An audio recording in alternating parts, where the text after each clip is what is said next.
Good morning, everyone, and welcome to Vision Health Month 2023.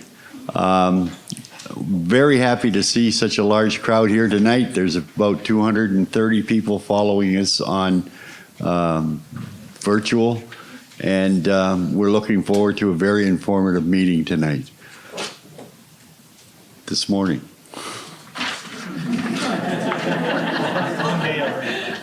The first thing I'd like to do is recognize it in honoring of the Algonquin Anishinaabe Nation, First Nations, Inuit, Métis peoples. The CCB acknowledges that Ottawa, home of our head office, is built on unceded Algonquin Anishinaabe territory. The peoples of the Algonquin Anishinaabe Nation have lived on this territory for millennia.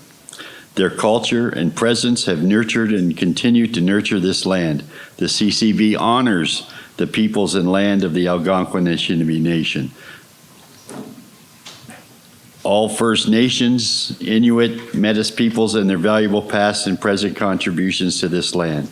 Along with the Government of Canada, we at CCB are committed to a renewed nation-to-nation relationship with Indigenous people based on recognition of rights, respect, cooperation, and partnership.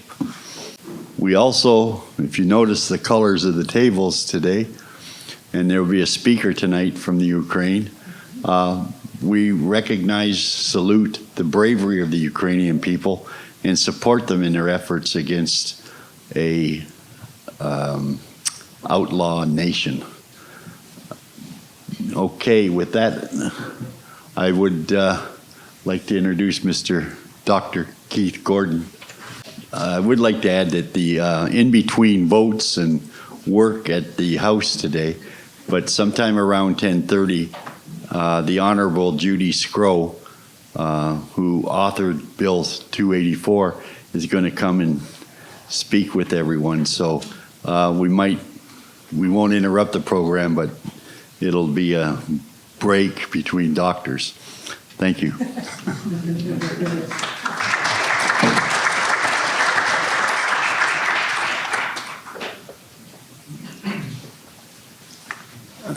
Thank you, Mike. Can I have the first slide, please? I want to set the scene for today just by giving you the results of some research that CCB has done in the last few years that reflect the magnitude of the vision health crisis, if you like, in Canada. So with that, I'm going back to 2019, where we found there was very little data available in Canada on the prevalence and cost of vision loss. The most recent study that had been conducted at that stage was done in 2009 using 2007 data. So here we were 12 years down the road and very little data that we could pull on to use in whatever fashion, mainly in advocacy. So in order to update the profile, in late 2020, the CCB, Canadian Council of the Blind, in partnership with Fighting Blindness Canada, Canadian Ophthalmological Society, Canadian Association of Optometrists, we all got together and we commissioned the updating the assessment of the 2019 data. The results were reported in May 2021 and have quickly become the standard by which people are referring to data. Judy Scrow, I'm sure, will mention some of our data in her background when she talks in a little while, but we now have data that we can actually look at. Next slide, please, Mohammed. So what did this 2019 data show? Show that there are an estimated 1.2 million Canadians living with vision loss in Canada, representing about 3.2% of the total population. So that was a little higher than we thought we'd expected, looking at projections from the numbers from 2007.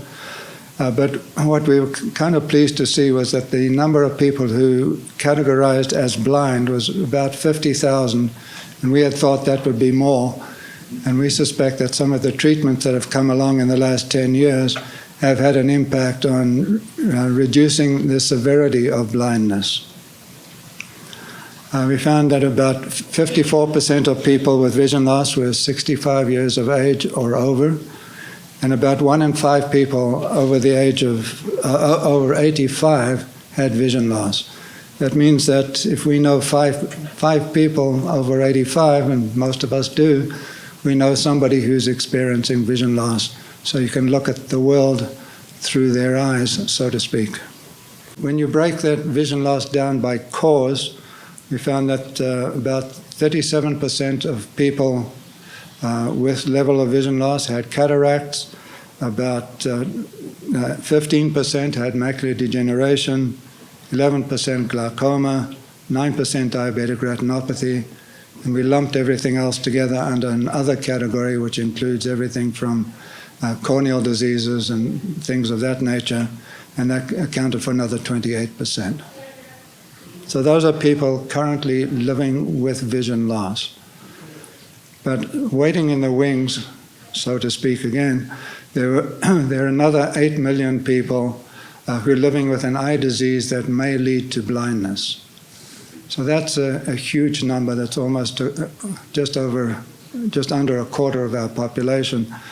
And I think these are the people that, from a prevention perspective, that we really need to focus on and make sure that those people are getting the appropriate treatment, getting regular eye examinations so that they can be diagnosed early, treated early, and progression to vision loss can be minimized. Out of that 8 million, there were about 2.5 million living with AMD. And I was pleased to meet Sylvie Castonguay from Quebec this morning, who from the Macular Degeneration Foundation. And Sylvie said she was using this data, she projected it to Quebec, and they were using that data in their advocacy for macular degeneration in Quebec. So thank you for that. There are 3.7 million people living with cataracts, 1 million living with diabetic retinopathy, and about 750,000 living with glaucoma. And we'll get into treatments for some of these conditions through the various talks that you'll hear later on this morning. And it is this morning. Okay. When we looked at the cost of vision loss in Canada, we showed that the total cost of vision loss in 2019 was $32.9 billion, which is a huge number.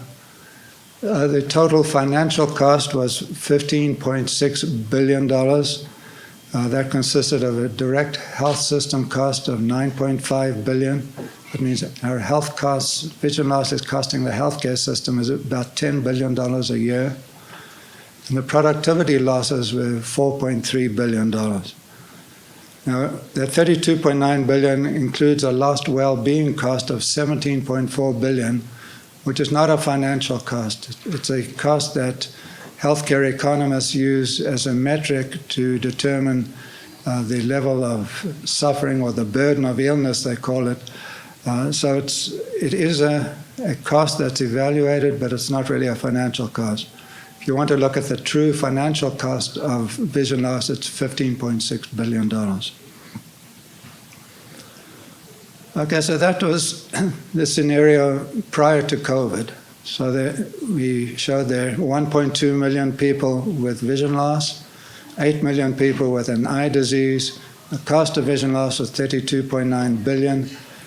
So what happened when along came COVID? So in early 2022, we decided to look at to do a report card on what had happened in 2021 to vision health. Had we rebounded at all following the disastrous 2020? And we found that, in fact, vision loss had not returned to pre-pandemic levels. There were a total of 108,000 fewer ophthalmic surgeries performed in 2021 compared to 2019. So in 2019, we weren't really, there was still a significant wait time, but it got worse in 2020, and then in 2021, it still had not returned to pre-pandemic levels. Now, I know that many of us heard that governments had put, to their credit, had put a lot of money into infrastructure funding to overcome the surgical backlogs of all sorts. When we started digging into this, we found that that was all very good, but the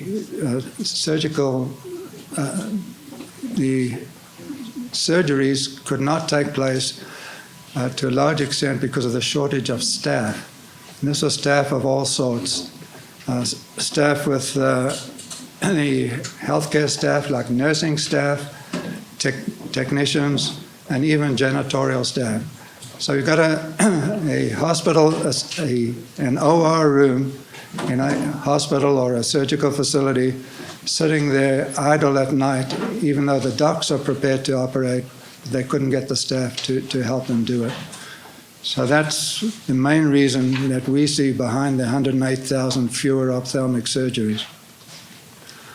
We also found that wait times for cataract surgery had not returned to pre-pandemic levels. We did a whole assessment of wait times and found that in general the wait times got a little bit shorter but had not returned to the levels of 2019. We found that when we looked at pharmaceutical claims, that there were 11.7% fewer claims than would have been expected if the growth rate prior to the pandemic had continued. Now, this is of concern because you know that people are not treating their eyes appropriately. People who need to be monitored to have regular glaucoma drops are not taking them. People are not having their anti-VEGF treatments for retinal diseases. So this is serious concern. 11.7% doesn't sound like a big deal, but when you start looking to the personal cost of all of that, it is significant.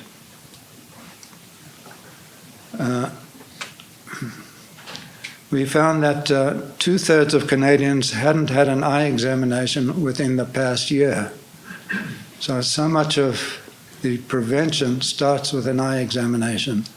It's essential that people have regular eye examinations, a regular complete eye examination, not just going to your GP and saying, yes, I can see the top line on the chart. You need a complete eye examination to identify eye disease at an early stage so that it can be treated by people like Dr. Maberly, who we're about to introduce, and make sure that we can control vision loss. It was estimated that the number of optometrist visits missed in 2021 compared to 2019 was 1.8 million. So we had a number for 2019. 2020, there were 3 million fewer visits. In 2021, there were 1.8 million fewer visits. So for the reasons I've just said, that puts people at serious risk. Part of that was due to, I have to admit, it wasn't all due to the pandemic. There was a strike of optometrists in Ontario during that time as well, so that affects the numbers a bit. But nevertheless, we still haven't rebounded. The backlog has led to severe and in some cases irreversible vision loss.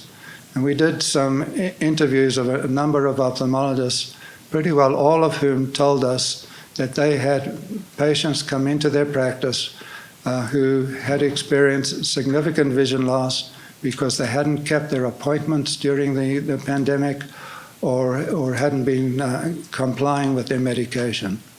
So this is a serious concern, and for this reason we strongly advocate that everybody make their appointments with their ophthalmologist as soon as possible and keep their regular total eye examination with optometrists. At the start of the pandemic in early 2020, we did a survey of people living with vision loss, and we asked them a whole lot of questions as to how the pandemic had been affecting their lives. Questions like, do you go out of your home? How do you feel about social distancing? How do you feel about only having to go and see a doctor without an accompanying person? All of these sorts of issues. And overall, the bottom line of that was we found that there was a community under severe stress, all concerned about getting out of their homes, or even if they were stuck in their homes, how they would get groceries, how would they take care of their financial issues, how would they work if they had to work. So all of those issues came out of the report we did in early 2020. And we thought it was important to resurvey these people in 2022 and see how they had fared in the 2 years in between. And we were pleased to say that we found the community was under far less stress than at the earlier stages of the pandemic. We found one thing was interesting when we compared the vaccination rates of people living with vision loss with the general population. We found that they were much higher. And this was in spite of the fact that the government had given no priorities, in spite of our advocacy, our letter writing to every health minister in the country. There was no priority given to people with vision loss to get vaccination, but they did it anyway. So the results were interesting. Overall, we found that there was a greater comfort amongst people with vision loss at this stage of the pandemic, and there was far less stress, and people were comfortable going out. Social distancing was no longer an issue, and they'd learned how to shop and communicate with people in stores and things like that. There was still a number of people who said they were under stress and were concerned, but just far less, and the situation was getting better.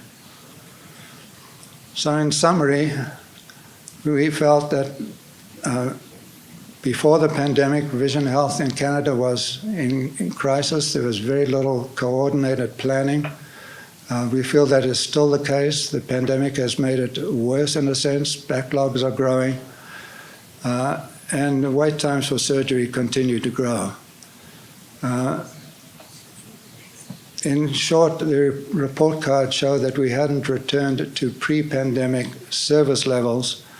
And our recommendation for getting out of this is that Canada seriously needs a national vision health plan that will help coordinate all aspects of vision health, from diagnosis through treatment through vision rehabilitation. And I'm delighted to say we now have a bill before Parliament introduced by Judy Scrow, who's going to talk about it when she gets here. And so that's my segue into Judy Scrow's talk, and that's background for this morning's presentation. Thank you.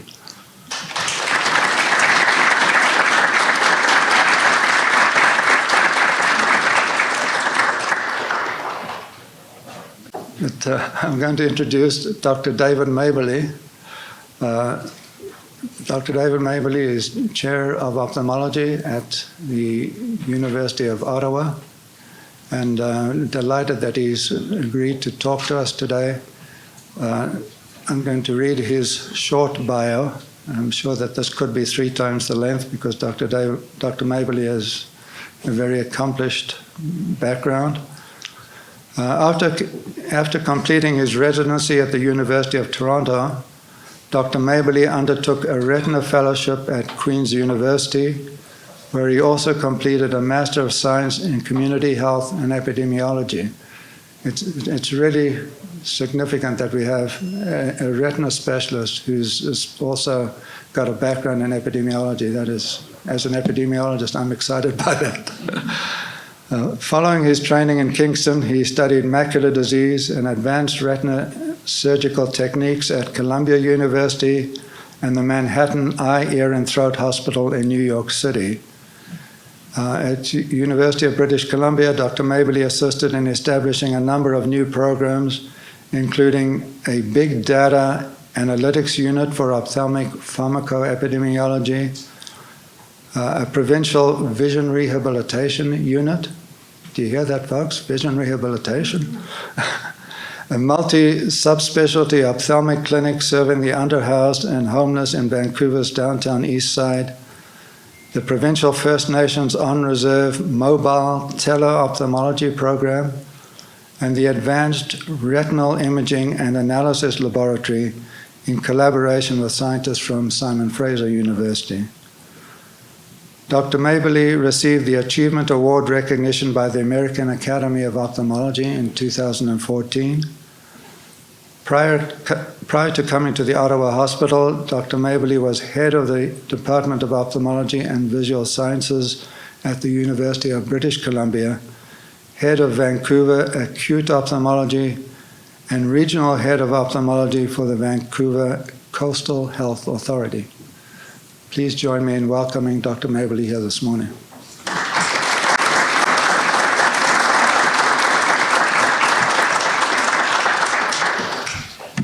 Thanks, Dave. It's a pleasure to be here, and I'm ready to step back very quickly when our honorable minister arrives. So someone just wave, and I will demur to our honorable minister's row. Just to give you an idea, ophthalmology is busy and happening every day and every moment. Just this weekend, for example, here in Ontario, we had the Canadian Retina Society meeting in Toronto. 200 doctors attended that meeting. We had a virtual symposium on cataract prioritization and accessibility run by Sharif El-Dafrawi and Ike Ahmed out of the U of T. We had the annual research day at the University of Ottawa here. We had invited speakers who joined us from Cambridge University in England. And while on call, we treated over 30 patients with retinal detachments from Port Hope to Timmins to Montreal. We were the only regional center open because of the CRS meeting. Managed multiple polysystem traumas, including a young child who had a massive piece of metal go through their eye. And that's just on a regular weekend here in Ontario. So when I talk about ophthalmology, we're not talking just about injections and cataract surgery. We're talking about a broad spectrum of healthcare provision, a broad spectrum of work from primary care, optometric service, to opticianry, to vision rehabilitation, and to the management and assistance of people who are managing visual disabilities in their daily lives. So this is a broad spectrum. I know we're well represented by all of the people in this room who do that sort of work, by our industry partners, by NGOs across both provinces of Ontario and Quebec, from what I understand, by our patient advocacy groups, such as CCB and others. And it's really heartening to see and hear the words and see the recognition of the issues that our patients with eye issues face. And I'm just going to be talking on a very small area today and just trying to provide some perspective on one area of eye care, but many of the things I'll talk about today certainly permeate other areas and are not unique to just age-related macular degeneration. But I do want to focus a bit on AMD today just because it's such a major issue for all of us. It's gotten to the point where we have doctors in Kingston having to do clinics of injections of up to 250 patients a day, to give you an idea of the impact. And while that is admirable in terms of treatments, you can imagine the toll it takes on physicians and support staff trying to get that volume of patients through. And also, not necessarily ideal care for patients if they don't have that much time to actually meet with their doctors and talk about their concerns and perhaps bring up issues that have developed since their last injection. So we need an infusion of resources into the physician area, into the technical support areas, into our nursing areas. And I think all of this discussion is great in sort of starting that conversation, because we've reached a tilting point with our aging populations and things are potentially going to be more and more unmanageable in the future, unfortunately. I liked Keith's slides earlier. This is a bit of an older one, but I think it shows you the relative impact of the various conditions we deal with in primary care ophthalmology. AMD being by far the biggest permanent cause of vision loss in our society. Cataract, rarely a permanent cause of vision loss, and in fact, perhaps pre-pandemic, significantly more access than we're seeing now, less of a bigger challenge perhaps. Glaucoma and other conditions, significantly less prevalent in our community than AMD. Because we have a mixed audience, I know many people online who might not be as familiar with AMD as others, I'm just going to take a step back and talk a little bit about what AMD actually is. because people don't really, often people go, what's the macula? People understand the retina being the film in the camera, as it were, the very sensitive light sensing layer at the back of our eyes that turns light into vision and processes it and starts its journey to our brains where we develop images. And the macula is the central part of the retina, the high rent district, the part of the retina that produces the detailed vision. So on the photo on the left, that is just a picture of the back of the eye, the central 50 degrees. It's a bowl-shaped structure in a round globe of an eye. The yellow circle in the center is the optic nerve, and there are blood vessels that come and go from the nerve, as well as nerve fibers that are damaged, for example, in glaucoma. And then there's a faint, darker spot just to the right of that optic nerve, about 2 nerve lengths over, and that is our fovea within the center of the macula. The fovea being the part of the macula where there are no nerve cells blocking light penetrating to the photoreceptors, so we have our clearest vision there. And there's 2 forms of problem that develop with macular degeneration. This is a condition of the aged, and it tends to develop over a lifetime of good vision. We often first see little yellow spots appearing in the back of the retinas, which are the chemical byproducts of vision. We call them drusen, and those are the hallmark of macular degeneration. And the whole problem with macular degeneration is sort of a 2-level problem. If you look into the back of the eye, into the retina, there are 2 layers of the retina that are really important. There's the nerve layer, which has the rods and cones that actually turn the light into electricity that goes to our brains. We call that the neurosensory retina. And then just underneath it is a layer of pigmented cells called the retinal pigmented epithelium, retinal pigment epithelium. And its purpose is to recycle the visual pigments so that the rods and cones can reuse them to see again. And that process is key to vision. And it's diseases of the retina pigment epithelium that are really the driving force behind AMD, most of the genetic diseases that we talk about. There are many genetic diseases that affect the rods and cones, but it's the interaction of the rods and cones and the RPE that really leads to the visual loss. And so when we talk about the types of macular degeneration, it's important to keep those 2 layers in mind, because they both involve that interplay between the pigment layer and the nerve layer. So many of us have heard about wet and dry macular degeneration. Who hasn't? Probably nobody in here. But very briefly, I like to use the analogy of a sidewalk, is that the back of our eye is like, when we're born, that beautifully smooth paved sidewalk. And it's smooth, there are no bumps, there's no cracks, you can ride your bike on it in Ottawa and not worry about having to fall into a crack or crash. And as we get older, that layer starts to break down. And we're talking here about that retinal pigment epithelium layer. That's sort of where the first damage begins to occur. And we start to see that layer break down a little bit. You get a little bit of an area where the pavement starts to turn into powder and breaks down. You get other areas where there's cracks. And those cracks occur sort of between the pigment layer and the blood vessel, the pigment layer and the retinal layer. And we also see the blood supply that supplies all of that area also affected at this time. But what happens with those cracks is that you start to get blood vessels growing through them, just like you would little saplings or trees or weeds that would grow through the cracks in a sidewalk.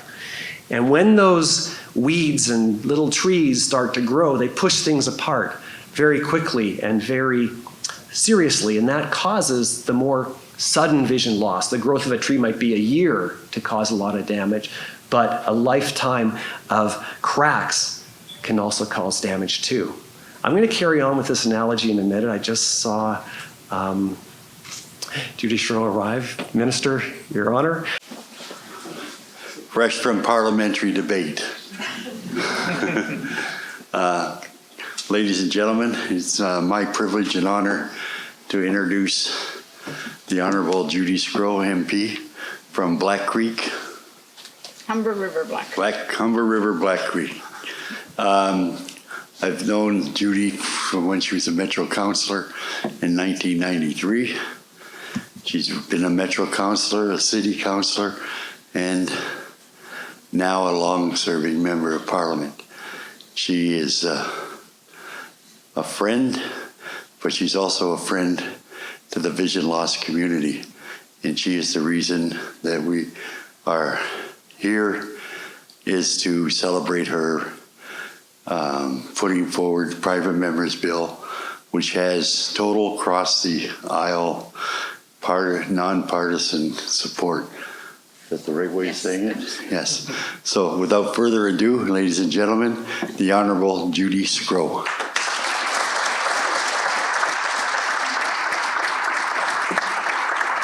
Thank you very much, Michael. And yes, I'm shifting from talking about trade, a trade agreement with the UK and beef and pork and all those issues, to talking about something I truly care immensely about. So good morning to everyone. I'm so glad to see so many of you here. And I'm thrilled to have had the opportunity to introduce a private members bill, a piece of legislation. Just a bit of process, because you understand all what process is, and process is what will drive us all crazy probably. But after a general election, all 338 names are put into a container. The speaker draws names out. He draws out the first 15, then there'll be another 15 when that one is, and they have an opportunity to introduce a motion or a piece of legislation. So for 23 years that I have been a federal member, this is the second opportunity. The first one was on pension reform. But this one, I had to think, what do I do with this that really is going to make a difference? And I have a grandmother that was blind from the time she was about 50. My political mentor for many years suffered with macular degeneration till he died. And my 98-year-old aunt suffers from macular degeneration and has no eyesight other than the shadow on the side. And so the bill is not for everybody else as much as it is for them. And what can I do that I really care about? So the opportunity to work with CCB in fighting blindness, and our wonderful ophthalmologists organization, and so many across the country, to put together a private members bill that is acceptable legislative-wise. And so I did the first introduction last June and got that done. And I had my first hour of debate, because you have to wait till the others that are ahead of you get theirs debated, discussed, off to committee, and so on, in order to move along in this process. I told you the process I'll probably have an ulcer by the time I get through the process. But anyway, I had the first hour of debate a couple of weeks ago. My next hour, my third hour of debate, is scheduled at the moment for June the 9th. After that hour of debate, it will go to the Health Committee. I've already done the preamp work. The Health Committee is waiting for it. They're finding a slot for it. And then it will come back into the House for another hour of debate and a vote. And then, hopefully, off to the Senate. So that's the progress of the bill. It can be very cumbersome. I'm on it every day, at least 3 or 4 hours, trying to see if I can move it up, because the House will probably rise around the 17th of June. So I'm trying to harass the people who are ahead of me if they will trade with me. So when I leave here, I'm going back over to the House, and I will go up to the members. There's 10 or 12 ahead of me, and say, don't you have to be in your area that day? Couldn't we switch? I'd give you my firstborn if you'd switch, but so far I haven't got any takers yet. But anything can happen, and there could be a funeral that they have to go to. Suddenly they won't be there. I don't want anybody to die, but you know, what can I say? If that happens, I'm there, right? Just call me, and my staff, Anna and I, are ready to go, and so is the health committee. I know how important this issue is to each and every one of you, and I want to thank you for the work that you do to improving the lives of so many people. For far too long, Canada hasn't had, I'm not sure why, but we haven't had anything to do with vision care. So we've hit the pharmacare, the dental care, and so what else is left? Really, as a federal government, you have a responsibility to pay attention to vision care because of the multitude of things that impact someone's life. The social aspect alone of suddenly having to not be able to see, you lose your independence. I again use my dear aunt who lived in a condominium until 2 years ago. And once her sight was gone completely, you know, she's in a retirement home and she absolutely hates it. She can't see anything. She doesn't know where anything is. I think there's other challenges that happen if you are young versus when you get older.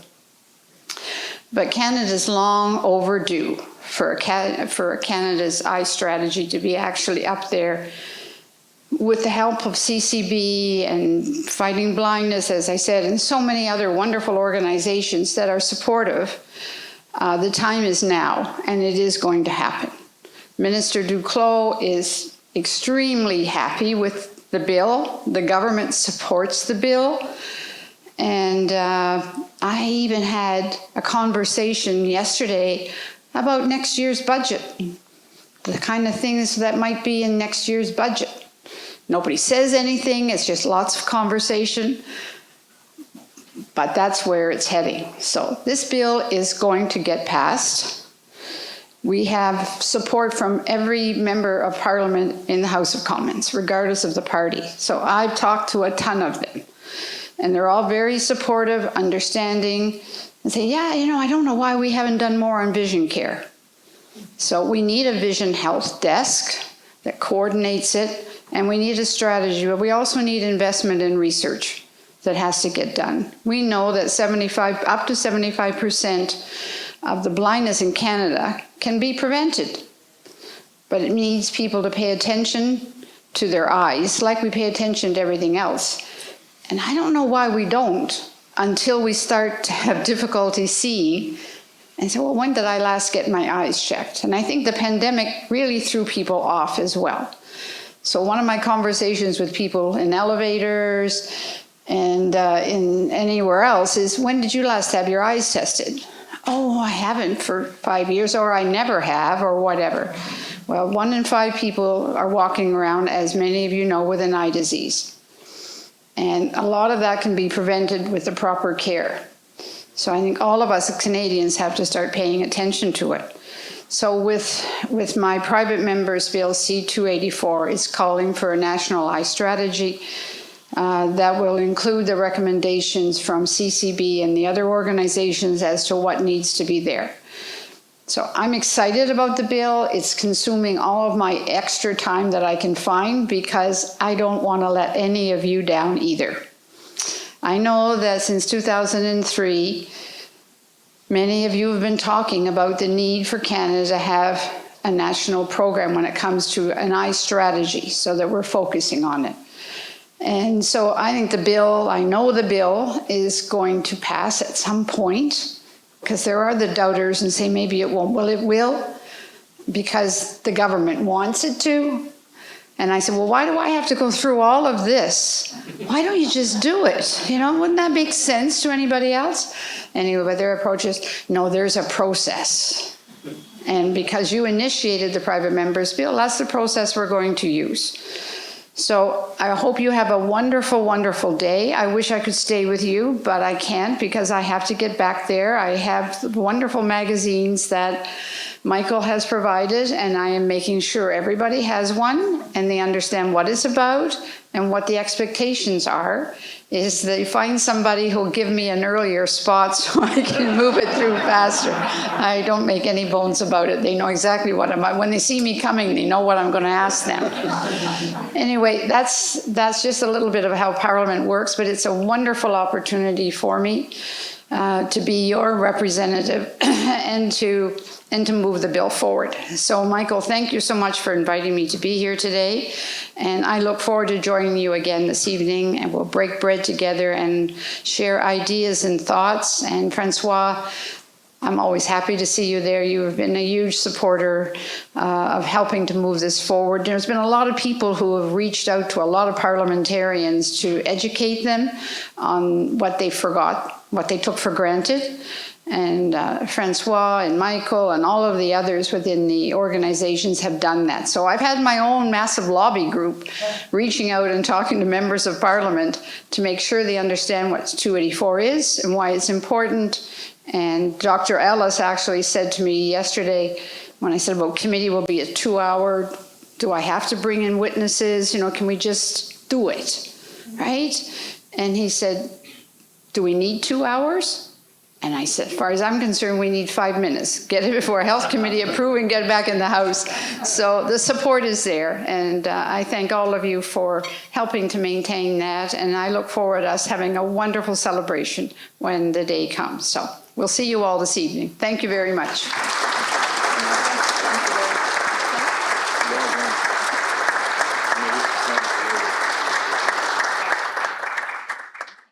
We were talking about repaving, sidewalks and such. So very briefly, aging causes damage to our sidewalks in the back of our eyes. And over many decades, that can start to cause vision loss. And that is dry macular degeneration, very simply. The growth of these little trees and branches and weeds through that accelerates the damage, and that's where we call that wet macular degeneration, but instead of trees, we have blood vessels growing up underneath the retina, and those can scar and bleed and cause problems. For the last 15 years, we've had great weed killer. Many of the companies in here provided us with a weed killer. We've been able to control the growth of a lot of those blood vessels and those little areas that bleed under the retina and damage the retina. And the good news is in the future, we may not be able to repave the sidewalk yet, but we may be able to prevent, for example, those larger e-bikes from going down the sidewalk and causing more damage prematurely, as there are therapies coming down the pipe that may slow down the crumbling of the sidewalk. So that's what we're up against in terms of macular degeneration. All right.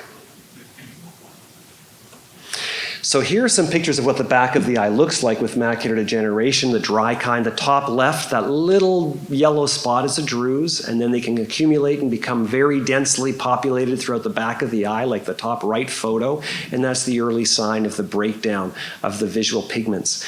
And then the middle photo on the bottom, that sort of shows you holes within the pigment layer, and that's what the breakdown of the sidewalk looks like when we're talking about the dry atrophic type of macular degeneration. The specific term for that is geographic atrophy, which is referring to the atrophy of the pigment, and we'll hear more about that later. So in this schematic, this shows the wet macular degeneration. Those blood vessels are now breaking through into the space under the retina, and the picture on the right shows you blood bleeding under the retina in that picture, and that obviously is not compatible with good vision. And again, unfortunately affecting the central part of our detailed vision, primarily because it's very metabolically active compared to the rest of the retina. It's also more noticeable if the damage happens there. We use a picture test called an OCT, an optical coherence tomogram, to follow these eyes. This is looking at the retina as if you had a cake and cut it in half, and you're looking at the side of the cake right now. You can see the layers of the retina. The picture on the left shows like Swiss cheese holes in the retina, and that's fluid in the retina, and that's what we see in wet macular degeneration, because those blood vessels that grow up underneath the retina, they aren't very strong, they leak and they bleed, and you get that sort of fluid in the retina. And then you can treat that with the chemicals that we are currently using, the weed killers as it were. They actually are called anti-VEGF drugs, and those reduce the fluid, they kill the blood vessels, they dry them up, and they cause them to go away without damaging the retina. And that has been the paradigm shift that we've really had the last 15 plus years in the treatment of wet AMD. And this is the baddie. This is vascular endothelial growth factor. This is the chemical that your retina produces when it's not getting enough oxygen or it's not being properly nourished by the body's systems. It's also secreted in response to inflammation. Inflammation is a big part of this. And as we get older, some people are more susceptible to inflammation in their eyes than others. And we'll talk about that a bit later because that's a big part of the problem. But what does VEGF do? So you've got a component of inflammation, you've got some blood vessel supply issues under the retina. This chemical is produced. This chemical is actually not a bad chemical all the time in the body because it helps new blood vessels grow. And sometimes you need new blood vessels to grow. For example, in the fetus, as the human body develops, VEGF is a very important promoter of normal blood vessel growth. And it also may play a very important role, for example, in patients who have, for example, myocardial ischemia. You may want some of this around in the setting of stroke or heart attack to help those individuals heal.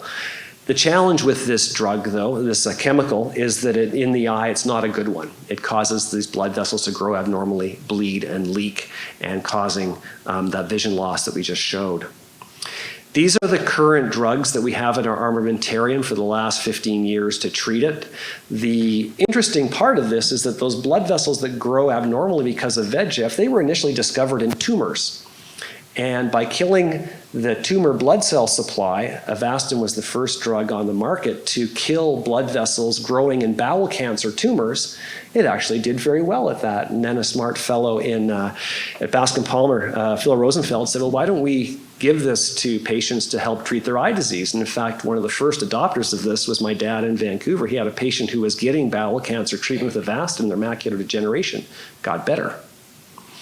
So, that drug was used early on before we had approved licensed on-label drugs such as Lucentis and Eylea that came to the table for use. And these drugs changed the history because they block VEGF. They cancel out the effect of VEGF. So those bad blood vessels growing under the retina are controlled and limited. And so then we started injecting eyes. And we have a process. It's not a simple process. We have a lot of equipment required to do an eye injection, but it's what we do every day, all day long now as a retina specialist.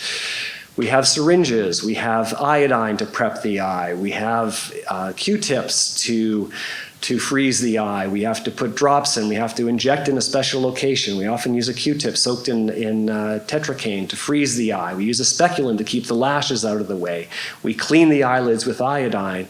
Then we measure, we don't have to measure because we've done it so many times, but you measure about 3 to 4 millimeters back from the colored part of the eye and you inject the eye and Bob's your uncle. But that happens hundreds of times a day. And this is sort of a representation of what happens to your vision if you get an injection every month. If you come in with new wet macular degeneration and you get your anti-VEGF drugs to control your VEGF, if you were not getting treated, you would lose roughly 2 lines of vision on the vision chart. With treatment, you're likely to gain between 1 and 2 lines in vision.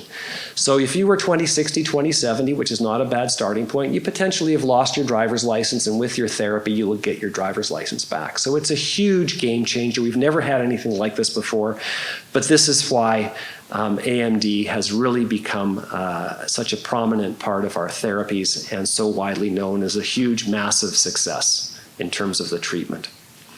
And we even have a new paradigm shift coming in the very next few months. We have many new drugs coming on the market, including biosimilars. The challenges are massive. There may be drugs that we no longer have access to. We may be limited in how we use drugs and which drugs we can choose in terms of new drugs coming on the market. We have no idea what the costs are going to be to government. The costs are to physicians are relatively opaque. We don't tend to know how much we're costing the system by using any of the different drugs. And indeed, with new therapies, we've got patients coming in saying, Doc, I'd like this new therapy. And we may or may not have access to it. Their drug plan may or may not cover it if it's not covered by the provincial department. And it's really becoming complicated. What drug are we allowed to use? What drug is the patient on? Often patients have been on multiple drugs in the past. What have they responded to before? What do they respond to in the future? We've got drugs that we dose every month. We've got drugs we dose every 2 months. We've got drugs we'll be probably dosing every 3 to 4 months. The treatment burden's increasing as we get more effective drugs that work in different areas of macular degeneration. I'll talk a bit later about new drugs that are injected for dry macular degeneration. And essential to all of this, and possibly the one positive, is that most of the new drugs will be dosed less frequently. They seem to have longer durability, which is great, because we need that. We can't and don't be injecting everybody 1 month a day for the rest, one day a month for the rest of their lives. And then underpinning all these shifts, what is the cost of the system? And what are the costs going to be to the system with all this positive development and new therapies that are going to help our patients see even better and for longer without as many treatments? The long-standing drugs, bevacizumab, ranibizumab, aflibercept, and the new cadre of drugs coming down the pipe in the next near future. Brolucizumab, faricimab, aflibercept, ranibizumab, each with its own potentially challenges tied to them. We've got biosimilars entering the fray right now, which is a very exciting new development as well, because that has huge implications around the whole health economy type discussion. And then we've got new therapies for new disease, primarily dry or atrophic AMD, that we're also going to have to integrate into our practices. So it's becoming a brand new world out there for retina therapy. But they're all based on biological agents. And here's an example of the various shapes and sizes of most of the current drugs out there. And the reference, the first one we had available to us off-label was Avastin bevacizumab there with the arrow. It's an antibody. That's the important thing people have to understand. So it is actually based on the immune-fighting structures that our white cells produce to kill infections and to attack bad things in our body. So because of that, we have all the potential upside of using that to help trap VEGF in this case, but also you have all the potential downside because antibodies are about attracting inflammation in white cells to kill things that are bad in our body. So by definition, VEGF blockade is a balance between therapy and secondary inflammation. And we saw that recently with brolucizumab, very capable molecule that has been incredibly effective in clinical trial, showed great improvement in visual acuity in our patients. CADITH approved it in July 2020. And the visual acuity chart, the one I showed you previously, where the patients gain roughly 6 to 10 letters of visual acuity over the course of their therapy, was very impressive. And brolucizumab was a very effective drug and is a very effective drug. But the challenge, it turned out, with this drug, tied into that positive risk versus benefit, very rare side effects started developing later on that were found out to be related to inflammation in the eye, and that affected the ability of physicians to use it potentially as freely as they might have done had those events not shown up. And again, because we're talking about biologics, the inflammatory stimulation piece is always in the back of our minds and something we have to be aware of. And so just an example of that challenge of benefit versus risk, because we're always balancing those two things out. One of the new drugs that's also available, hopefully from the sounds of it, possibly funded within the next few months, weeks even potentially, is faricimab. And this drug was FDA approved about a year ago, and August 22 we had the Canadian recommendation. The neat thing about this drug is a little bit different. It is a biologic. It's an antibody, just like the other drugs in the area, or biologic VEGF trapping drug. It also traps another bad chemical called Ang2. Ang2 works kind of in addition to VEGF. Nothing in the body is simple. There are multiple pathways and chemicals that affect everything that happens in the eye. And in this case, you get a blocking of VEGF and the Ang2 drug. We're not sure if that's better than directly blocking VEGF, but it's a very effective drug on its own. The Ang2 piece adds potential additional benefit because it's a better inflammatory blocker than just blocking the VEGF, because the Ang2 drives in this schematic. These are the white blood cells that are drawn into the abnormal blood vessel growth in wet AMD. And Ang2 blockade helps very much with reducing that and potentially reduce the fluid leaking out of vessels, like you see in this schematic, better than other agents that are currently also available. So this is another development. It's a great option for doctors to have available for their patients. And the nice thing about it is in these studies that drugs seem to be effective in about 75 to 80% of patients if you were dosing up to 12 to 16 weeks. So again, that durability piece will be very helpful for patients perhaps who live far away, or even just reducing the treatment burden on the physicians and the medical staff. There's also another drug that's coming out relatively soon. This is sort of like a supersize type thing. Aflibercept has previously been dosed at 2 milligrams per dose, and it's going up to an 8 milligram. Is that right? 2 milligrams, I believe, is current. It's going up to an 8 milligram dosing opportunity, and it seems to have significantly improved the efficacy over the 2 milligram dose, and there's data to suggest longer treatment intervals will be beneficial, good safety side effects, and improved vision potentially in the patients who are getting the supersized aflibercept. And so that's another approach that's being taken, an existing drug, repurposed, maybe enhanced, and then delivered to the physician and the patient as an alternative to for patients perhaps who are not doing as well on their base dose, for example. And this study here just shows the similar kind of visual acuity improvement over the first year with this increased dosing regimen, and certainly a positive benefit. You see a little bit of separation, the blue dose being slightly the higher dose, a little bit better visual acuity over that time. Other attempts at reducing the treatment burden have included a port delivery system, which is a little bit more invasive. We have to go into the eye and actually place this little port device where we would normally give an injection. It sits in the eye, it stays there. You can see the picture in the bottom right is the tip of the port delivery system. And the neat thing about this is it's refillable. So it's like that gas tank. Instead of, use the extra extended gas tank, you don't have to fill up as often. About every 6 months, very beneficial in terms of the reducing retreatments. And that has been submitted to Health Canada in early 2022. What's neat about this is that 95% of patients did not need additional treatments beyond their top-ups, their fill-ups. And so for 6 months, there was a very good therapeutic effect where you did not have to really top anybody up with supplemental treatments almost 95+% of the time. So potentially a huge benefit again for physicians in patients in terms of retreatment needs.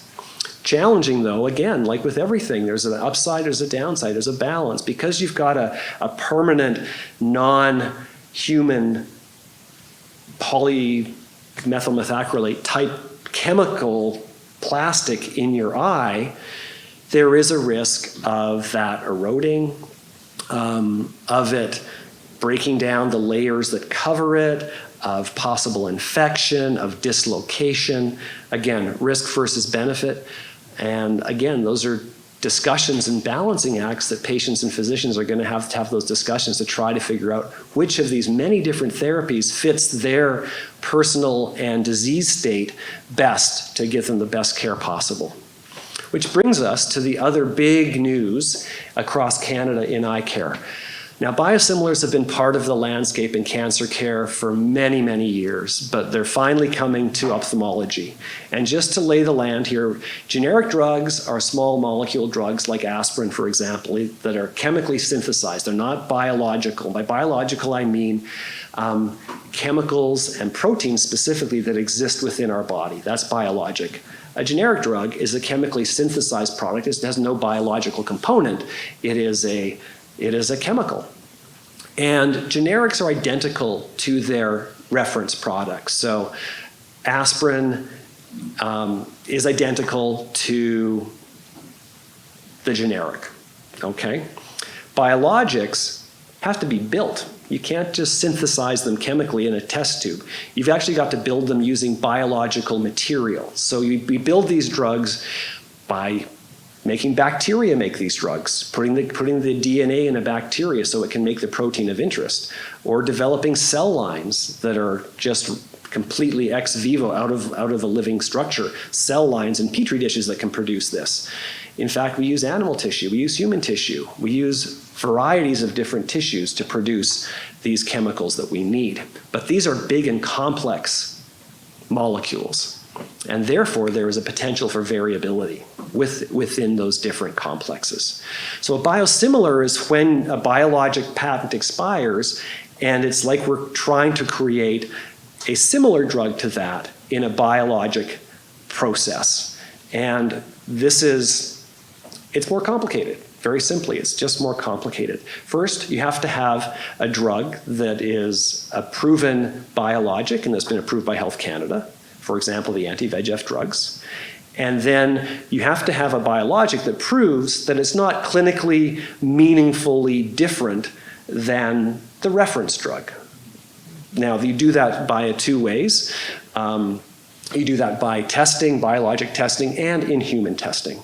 But just to give you a comparison, there's your aspirin on the bottom, the size of that aspirin molecule in Daltons compared to a monoclonal antibody, which is sort of the reference for most of our anti-VEGF drugs. You get a sense of the massive size difference in terms of the actual drug, and then you get a protein folding pattern that is very unique and often very unique and difficult to reproduce.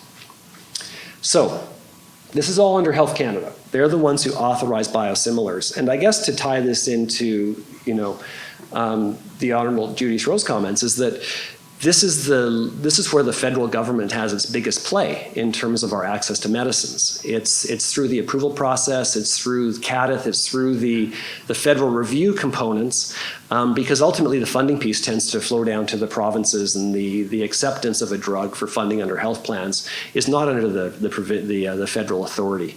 So this is where I think a lot of these new drugs will fall under potentially these types of legislations that we bring eye issues to the fore, and we're able to lobby through structures like hopefully a new bill that can increase our ability to be vocal on behalf of our patients around Health Canada authorizations, getting maybe expedited processes, and making sure that we don't lose opportunities to bring drugs to the patient's benefit through long delays or other such challenges at the federal level.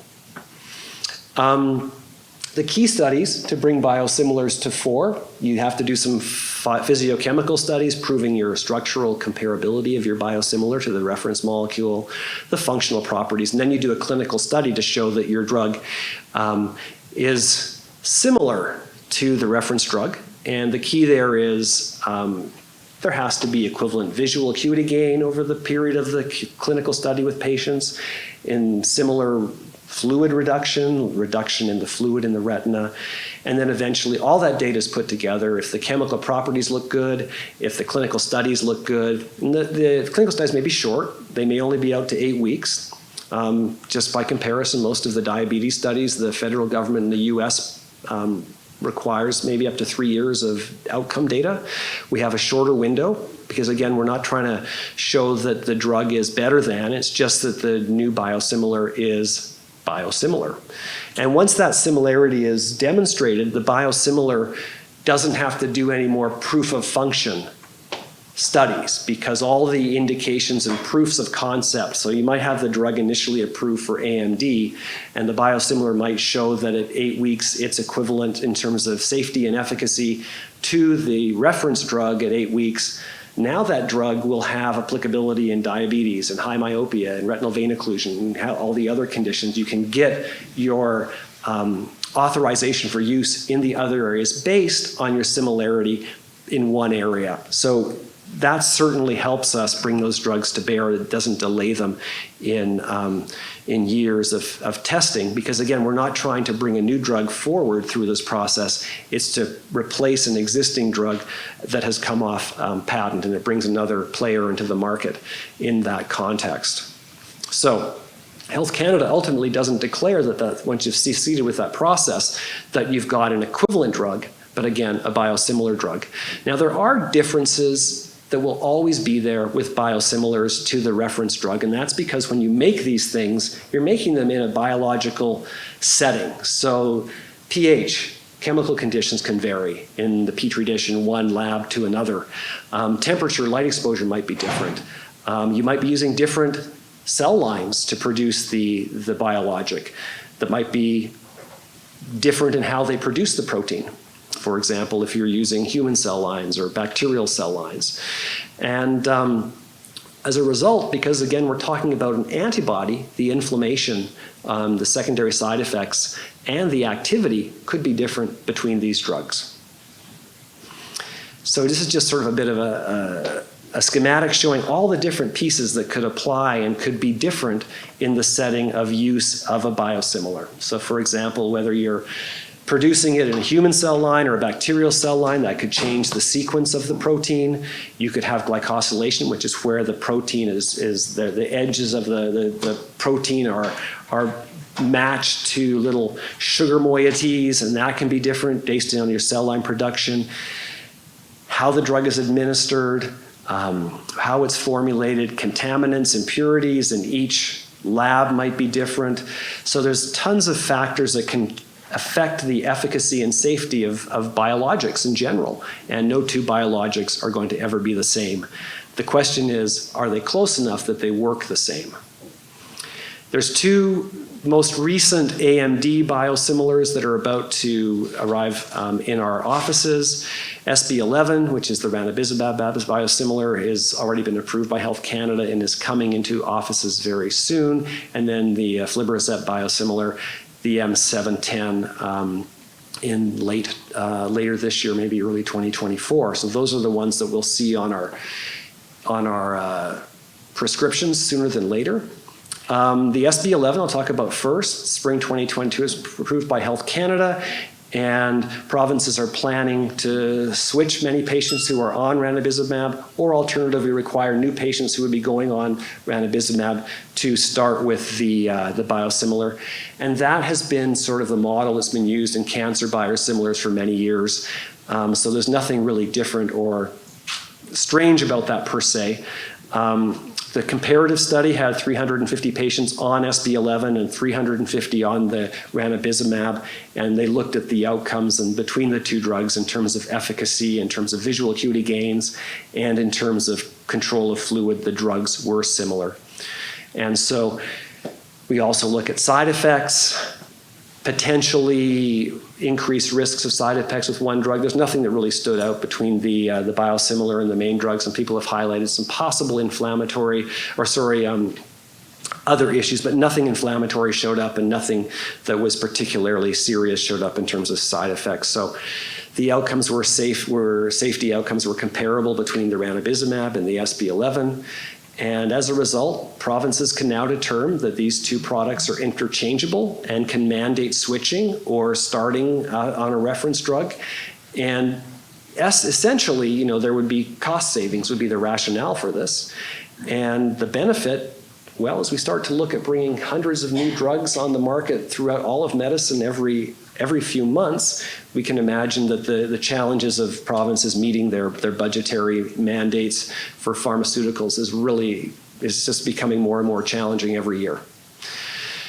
In Canada, there's so many different options, and traditionally in biosimilar policies, and again, primarily based on biosimilars, non-ophthalmic biosimilars. This is how different provinces have responded.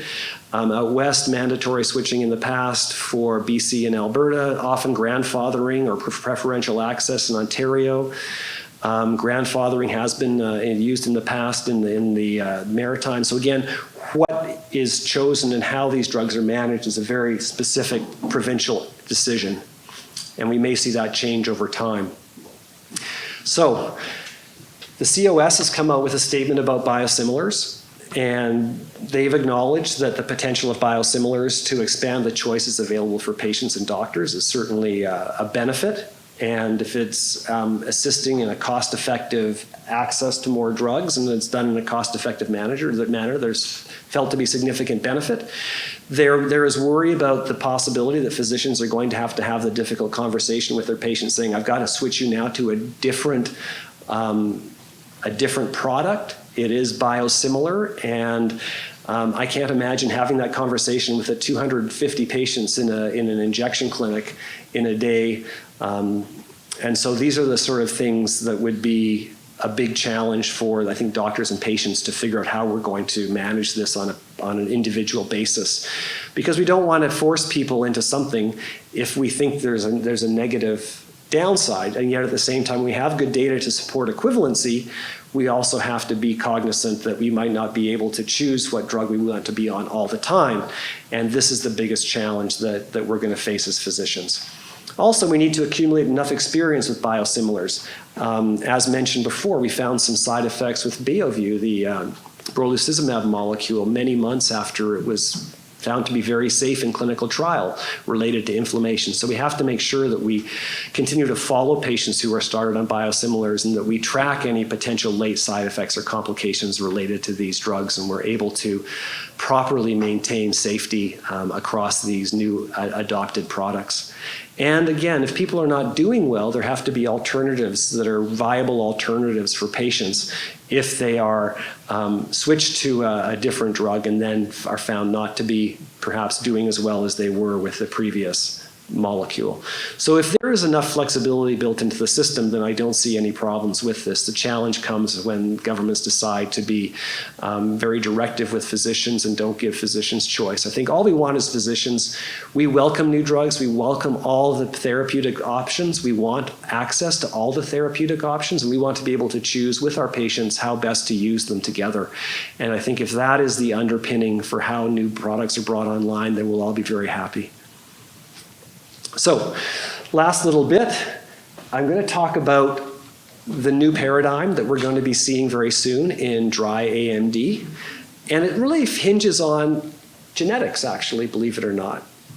If we look at first-degree relatives of people who get AMD, about 50% of them end up getting AMD themselves. Whereas that's probably, ultimately about 20% of the population would end up losing some sort of vision or developing AMD if you had no first-degree relatives of patients with AMD. And why is that? Well, it does run in families, but it's linked to complement. This is another inflammatory process. Unlike the inflammation of antibodies, which is our primary, let's say our primary inflammatory line, primarily source of defense against most types of infections and things we would see in our body. Complement is a much slower secondary inflammatory system. It actually developed, we think, probably related to controlling infections from parasites in our body. Complement systems seem to have a better attack approach, inflammatory attack approach against parasites that we would have had lots of in our human evolution. We probably had more parasites affecting our bodies through the millennia than actual bacteria or viruses, which probably ended up killing most of the humans at those times. And it's a very slow-acting inflammatory protective system. But people who have defects in their genes in this system seem to be very much more likely to get dry macular degeneration and wet macular degeneration. And I'm not going to go into the details of the chemistry, but basically if your complement system is not suppressed, it can run hot. And a lifetime of your complement sitting running hot seems to drive something like geographic atrophy. There's the picture from before where you start to lose the pavement entirely. And there have been no approved therapies for geographic atrophy for a long time, until recently, where we have 2 chemicals coming onto the market to block complement factor 3, which is part of the complement cascade and causes inflammation. So here we are, even at a later point in life, trying to control that cascade in people who probably have an activated complement system. And hence, the type of data we're seeing is a significant slowing in the growth of those holes in the pigment layer in the back of our eyes. And the data out to 2 years is very promising for one of the first chemicals we're going to see on the marketplace, which is going to be pegcetacoplan. And the data further out even looks better than this, where we're seeing more separation, more preserving of RPE over a longer period of time than in patients who are not receiving this complement 3 blocker. So the idea here is we might not be able to repave the sidewalk, but we're going to prevent the holes and the cracks from getting any bigger. And maybe we start early enough, maybe the people who are at risk with genetic known factors tied into dry AMD, or people who have lesions that are just near their center vision, maybe those are the people we can save and keep their vision and not have them head down that pathway to blindness from the dry macular degeneration. So, in conclusion, in terms of numbers of patients, AMD is certainly our biggest challenge in vision care in Canada. And compared to, let's say, cataract surgery, we know what people need for cataract surgery in general. You need a cataract surgery. With AMD, whether you've got wet or dry, we kind of know what you need, but we don't necessarily know what you need because we've got literally a massive armamentarium of therapies that we have to figure out what is going to be best for each patient. We've got new drugs. We've got older drugs that now have new approaches to administering those drugs. We have biosimilars that are going to play a really important role around the health economy discussion. We have new dry AMD treatments. So if we're doing 250 patients with wet AMD, what happens when we have to now include 250 extra patients with dry AMD now? And the dry AMD treatment, well, dry AMD kind of goes on forever. How do we do that? So these are all really great questions, but the bottom line is our patients are all benefiting, and they're benefiting more, and they're benefiting more broadly, and patients who we couldn't treat before now we're going to be able to treat. The challenges will still be access. Access in terms of accessing your physician, your health care resource, the cost to government, the burden of treatments. I don't have answers for those, but I know we're going to have to find answers, and we're going to have to work with government and both regionally and provincially and federally to try to get to the right ways so that we can ultimately ensure that our patients are getting what's best for them as timely as they need it, and that nobody goes untreated who could be prevented from losing vision on the basis of whatever challenges we do face in the next near future. Thank you very much.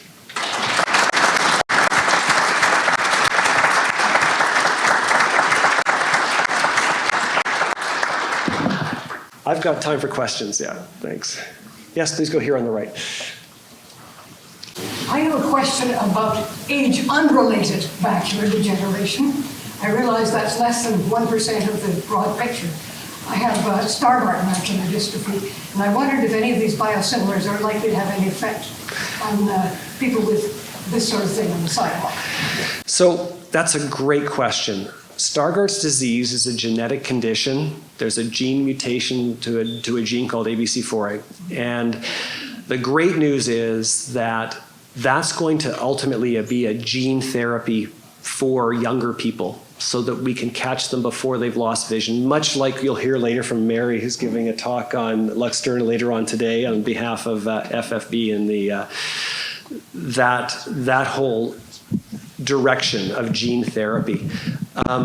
That being said, people who have more advanced disease, we don't know if there might be a benefit to complement or the role it might play in preserving vision in people with Stargardt's, for example. That would be, I'm sure, a study that's going to be taking off very soon, these types of questions around alternate forms of dry AMD and what we can do to supplement their therapies.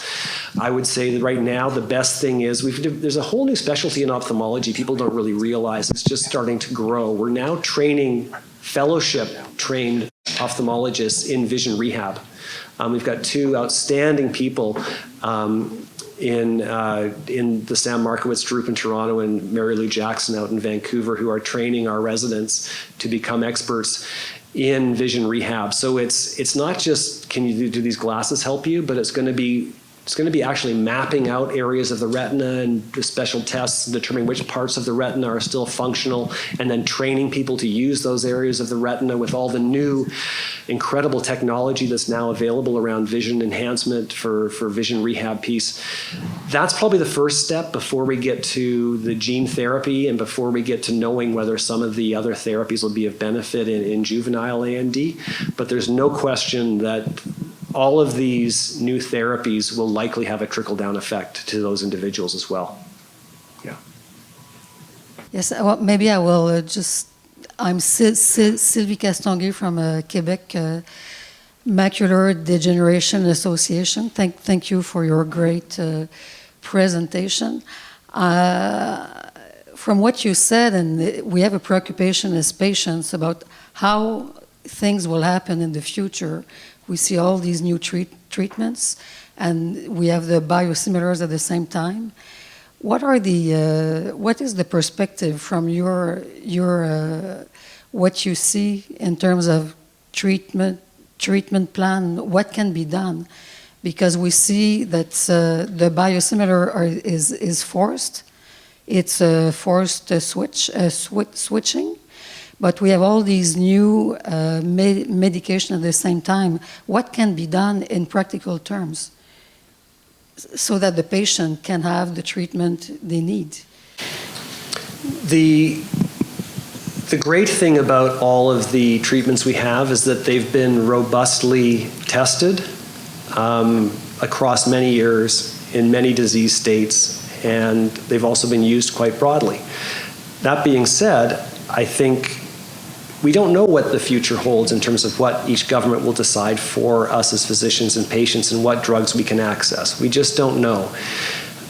There's no question that cost is a prohibitive barrier right now, and the governments will decide, what we are allowed to do and how we are allowed to do it.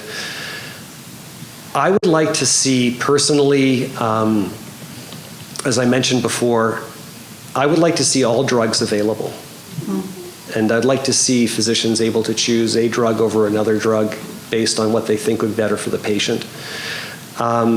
That being said, many of the drugs we know don't seem to have huge differences between them. There's been some comparative work amongst all the different drugs, and our sense is that we don't see huge differences between most of the VEGF drugs. There are some exceptions, but not necessarily in AMD, perhaps more in DME, for example. We're seeing some drugs that seem to work better in that situation. So, again, my worry would be, again, I wouldn't worry so much about being asked to use a biosimilar if I had the opportunity to also, if I felt it was not necessary, change back or to have the ability to, because I understand we can't have everything we want all the time. Like, there's no way we can possibly necessarily afford everything that we would like to afford in the healthcare system. That being said, I think there's ways of rolling it out that is not necessarily impactful on patients or certain patients, for example. And again, it's an individual basis. But I would like the flexibility to be able to take care of the patients the way I would like to and to tailor their treatment based on their response to a drug. At the same time, let's be honest, patents expire. That's the nature of the business. That's the nature of our law. And if other companies can take advantage of that market space, as a physician, it's not my job or responsibility to push back against that unless there's a problem with the system or unless there's a problem with that. And I think right now we seem to have a good sense that the proper work has been done to allow biosimilars onto the market. That's part of the landscape now, and now we have to learn how to address that as physicians and patients. Yeah. Thank you. Thanks, Keith.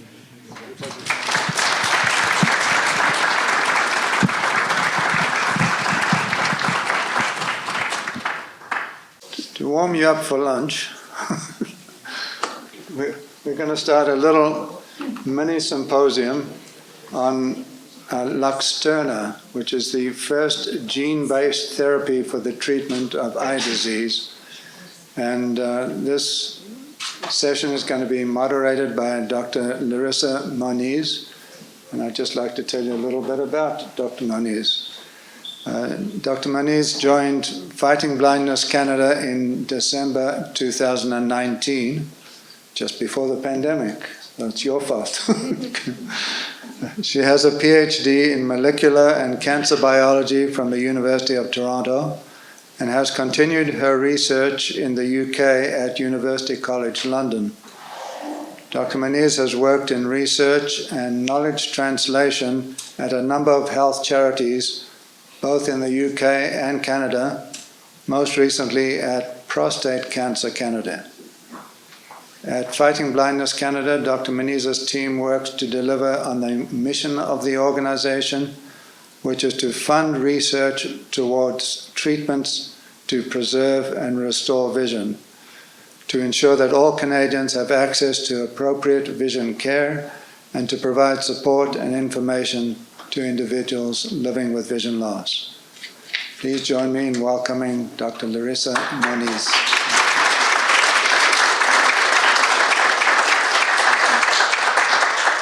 One thing I should add is that most of the research that I talked about this morning has been a collaboration between Larissa and us. She's been an active participant in all the research that CCB has done. So, thanks. I should have said that up front. You did. Let me see if I can get this. Can everybody hear me? Thank you, Keith, and thank you, Michael, for putting together this symposium and for inviting me to give a little bit of an introduction into Luxturna. And that really is, we're using it more as a case study of what innovative treatment access looks like today, and hopefully it will spark some discussion about what it can look like going forward. I'm also aware that I'm standing between you and lunch, so I'm going to keep this, keep this snappy as well, and we can also continue the conversation during lunch as well. So I think Dr. Maberly gave a really great introduction. He was talking about age-related macular degeneration, but he brought up a lot of the topics that I'm going to continue on about, which is about innovative treatments and about treatment access. And so, as Keith mentioned, I work at Fighting Blindness Canada. Our organization was funded by parents who had children who had an inherited retinal disease called retinitis pigmentosa. And when we were founded 50 years ago, there was very little known about RP or about any sort of inherited retinal disease, but they knew that research was the way to move treatments forward. And sort of fast forward to today, and it really is amazing the innovative treatments that are starting to come to market, both preclinical trials, clinical trials, and even the first gene therapy for an inherited retinal disease, and actually one of the first gene therapies for any disease at all approved in Canada. So today I'm going to be talking about a specific type of inherited retinal disease, but to give sort of a little bit of context setting, I'm just going to give us a little bit of information about what inherited retinal diseases are.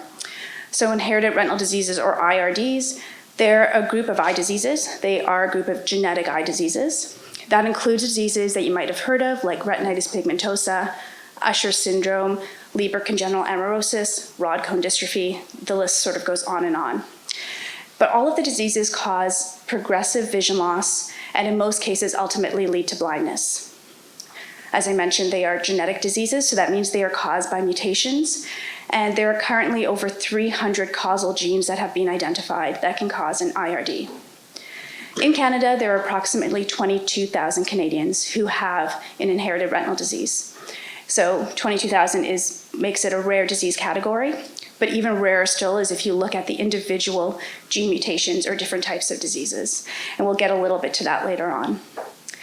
And for the majority of these IRDs, loss of photoreceptor cells, so those are the cells that sit on top of the RPE cells that Dr. Maberly was talking about. So loss of these photoreceptor cells, which are the light-sensing cells in the eyes, this is the key event that leads to vision loss.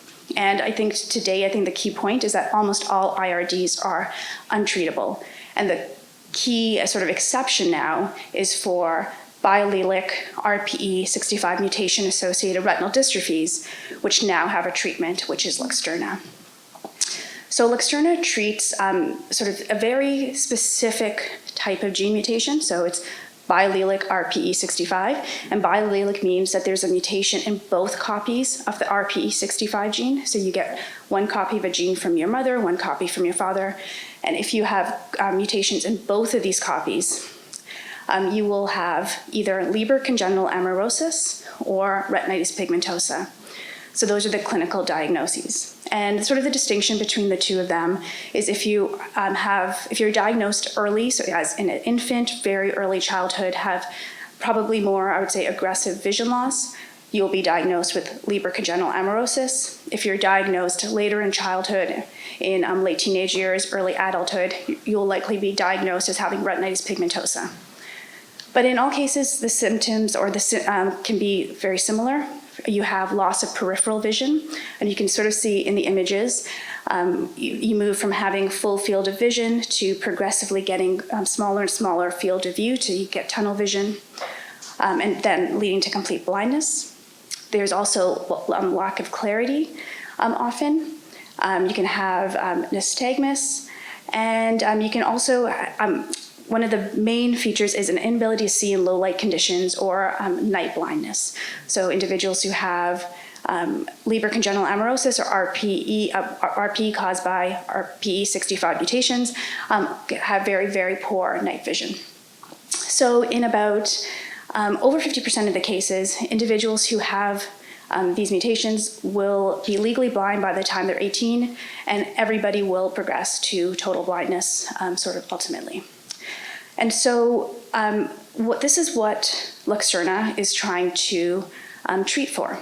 And so Luxturna is a gene therapy. The generic name Veretagene neparvovic is on the screen as well. And so what the gene therapy is trying to do is deliver a functional copy of this RPE65 gene to the cell. So RPE65, it's really important for the visual cycle, and when it isn't working, you get a buildup of products, the cells can't sense light properly, and it leads to damage to the photoreceptors. So in the Luxturna treatment, you are taking a copy of the RPE65 gene, putting it into a vector, so it's actually a viral vector that carries the gene into the cell. It is delivered by subretinal injection. And so that means it's injection under the retina. It's quite a delicate operation. And the aim is to deliver this gene to the photoreceptor cells, to the RPE cells, produce this RPE65 protein, and then hopefully restore the visual cycle. So in clinical trials, 93% of patients who were treated had improved ability to have functional mobility. So that was to walk around a maze under low light conditions. And the effects have been sort of maintained for some patients up to 10 years. We've got results from that. However, this is not a curative treatment. This is helping to restore some night vision, and it will hopefully reduce the progression of vision loss as individuals age. So I wanted to share a little quote from one of our community members, Adam Brown. So Adam Brown and his sister Jenna, who you can also see in the image, they both have the RPE65 gene mutation. So Adam says, "I'm 19 years old and I'm living with a degenerative eye condition called retinitis pigmentosa. And one thing that I would like people to know about blindness and eye conditions like RP is how much of an impact it has on life." And so Adam and his sister Jenna are two of about approximately 50 individuals in Canada who have these biallelic RPE65 mutations. So it's a very, very small number of individuals. And I think that small number gets to one of the sort of opportunities and challenges with these gene therapies. It's, I think, absolutely amazing that we are getting these essentially almost personalized therapies, but they are complex, they are for very small numbers of individuals, which also makes obviously the price point quite high. So I think it puts a lot of, in a way, onus on us as part of the vision loss community to really explain what the impact of these treatments is for individuals like Adam, for other members of the community who are facing otherwise a future without any treatments. So if you can move to the next slide. So this is, it's very small, so you don't have to read it, but I just wanted to give a sense of what the development of Luxturna looked like. So I'll just walk you through it quickly. So it's got a series of sort of dates on the slide with different milestones. So essentially the gene RPE65, the human mutations were discovered in 1997. It took about 10 years, which I actually think is a remarkably short amount of time to move from the discovery of the gene to the first clinical trial. And in that first 10 years, they were doing preclinical work, studies on large animals. And I think it was 2017, the first phase 1 clinical trial was initiated. Interestingly, Luxturna is only one of a few different gene therapies that went through clinical trials for RPE65 gene therapies. But Luxturna was the only one that sort of made it through to a phase 3 and then approval. And then there was about 10 years going through the phase 1, phase 2, phase 3 clinical trials. Again, I think a pretty remarkably short for such an innovative treatment time period.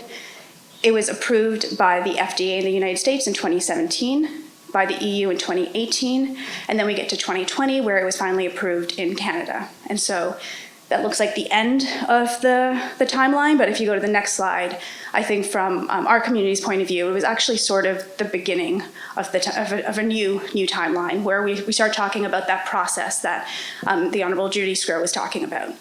So in 2020, in October, we had the Health Canada approvals, really, really exciting.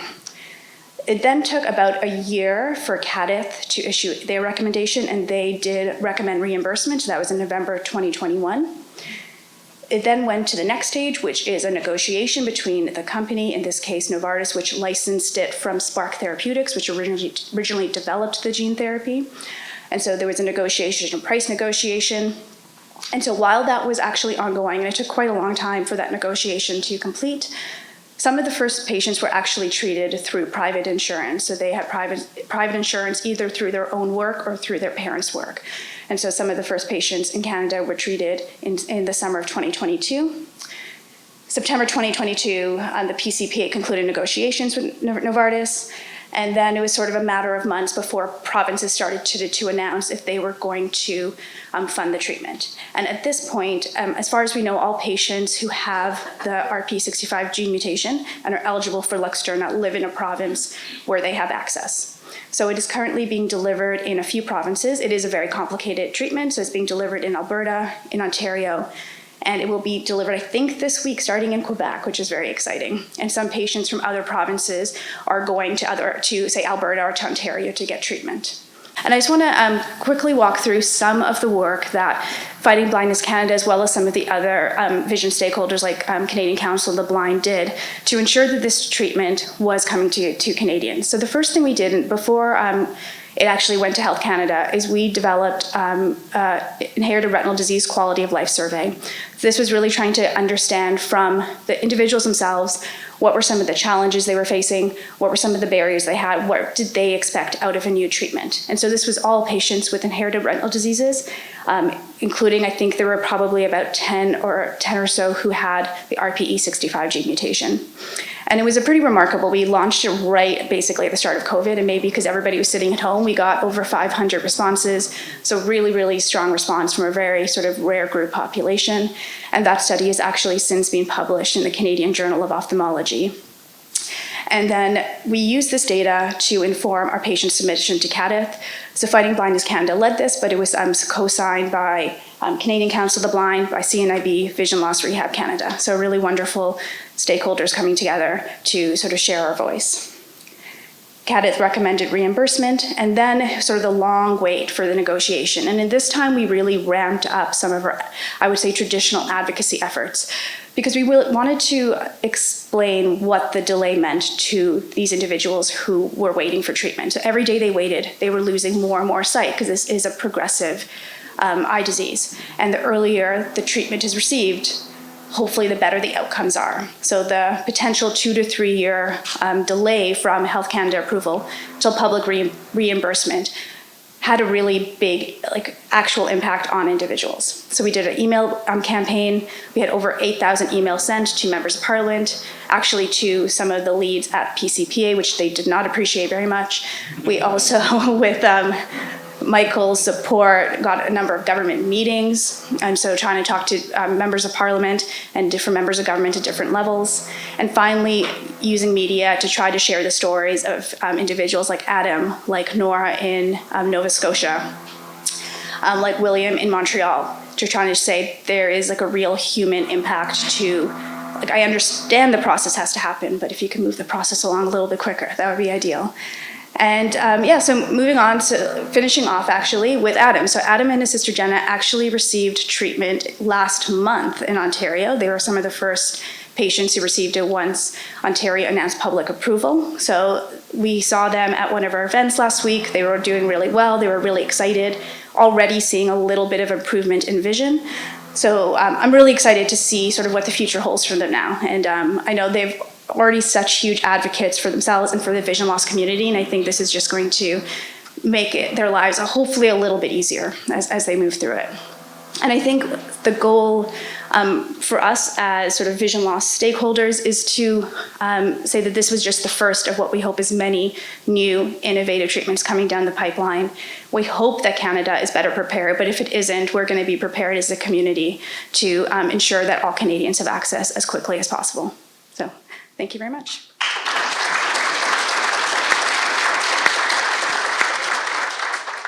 Thank you very much, Larissa.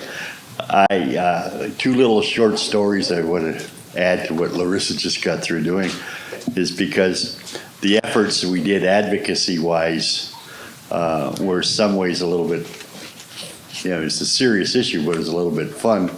And I think sending letters to a minister of health whose one of the children was in his riding, sending them every 3 or 4 days, that little Joey lost 10,000 photoreceptors today. What are you going to do about it? And then go back 3 days later, little Joey just lost 10,000 more photoreceptors. What are you going to do about it? So,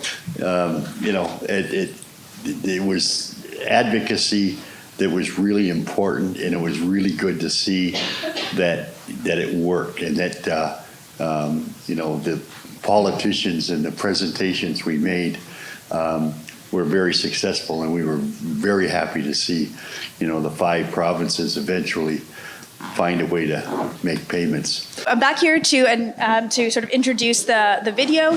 So again, this is Andre and Nathan Cordero, and you also see their mother as well as Dr. Elise Ayon, who is their inherited retinal disease specialist.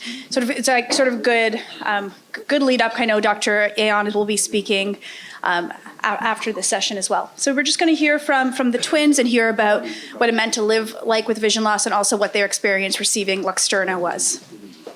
So there isn't like a full retina replacement, but there are some treatments that are in clinical trials or preclinical trials. So there is stem cell replacement, which is replacing some of the cells in the retina.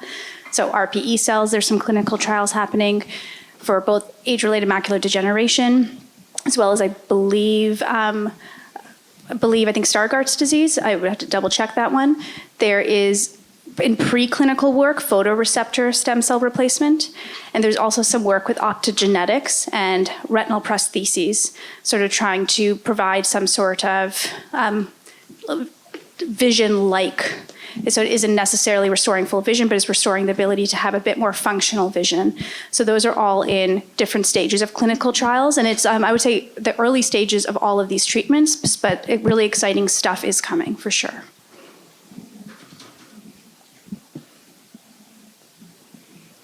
Any other questions, thoughts, or comments?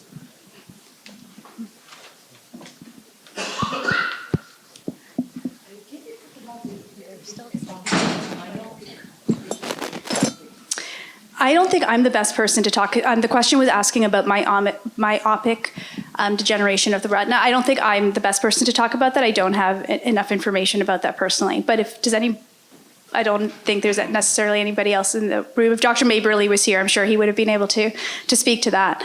But yeah. Mohammed, Yes. Do you want to? Are the video working? No, it's not. Okay, how about the?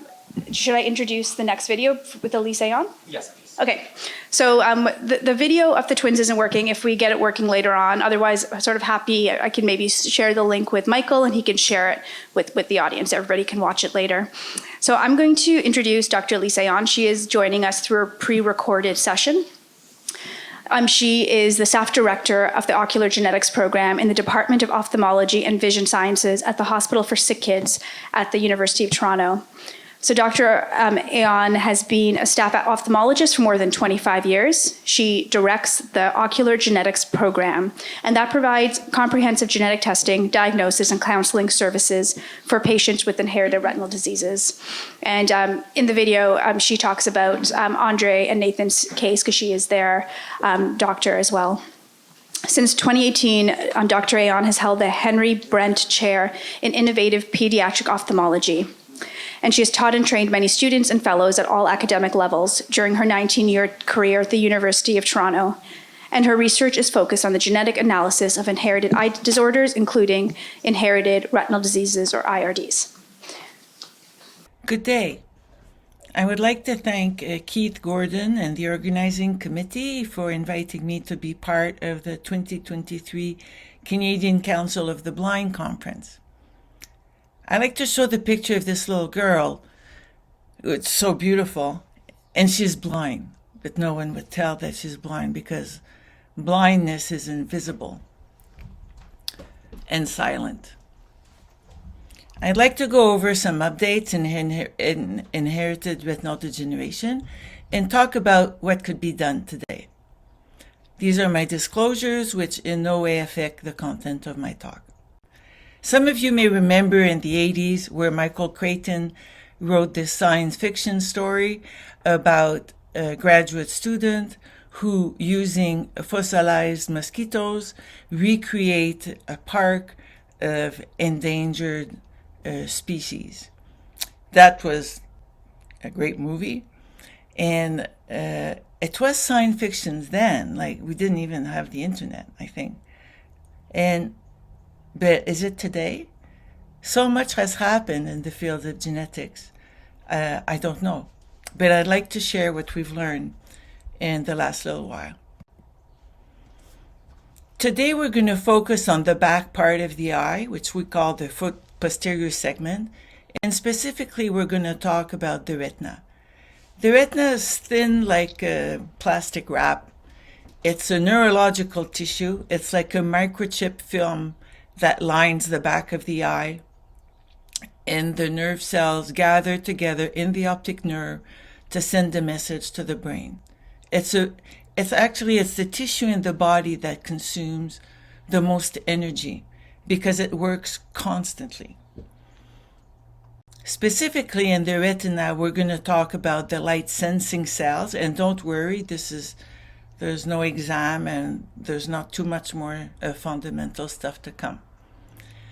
The rod cells are the photoreceptors that allow you to adapt when you go from a bright outside to a dimmer inside, and what allows you to see in the dark, and what allows you to see on the side, your peripheral vision, your side vision.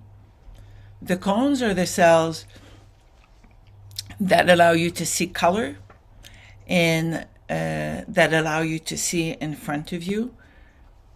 And those cells are hand in hand sitting in a cushy layer of RPE cells, which are the cells that provide the vitamin A from your carrots and other food items that are essential to the functioning of the photoreceptor in the processing of light.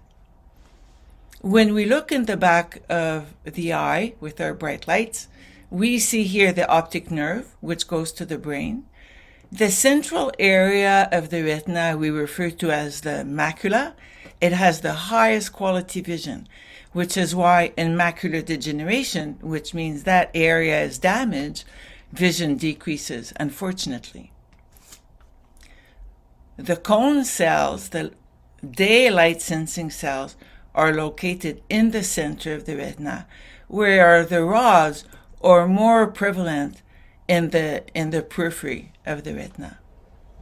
We assess the retina structure using a beautiful tool that we call the OCT, the optical coherence tomography, which provides a very high resolution cross-section image of the retina.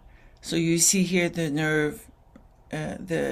nerve cells that goes to the optic nerve, and we see here in the normal the photoreceptor layer. When the retina degenerates, you see changes such as pigment accumulation. The vessels become much thinner when you compare to the normal. The optic nerve becomes pale. There's areas of dryness or atrophy, which leads to changes in visual function. The visual field reduces, we say it constricts, to a pinhole, or some say tunnel vision. And you see the damage on the OCT compared to the healthy OCT image showing the multiple layers of the retina. Here we can barely see any photoreceptors, like barely here, whereas in the normal retina you can track the layer of photoreceptors very easily. So those are examples of tools that we use to assess the disease process. When we talk of inherited retinal degeneration, we talk of degeneration of photoreceptors.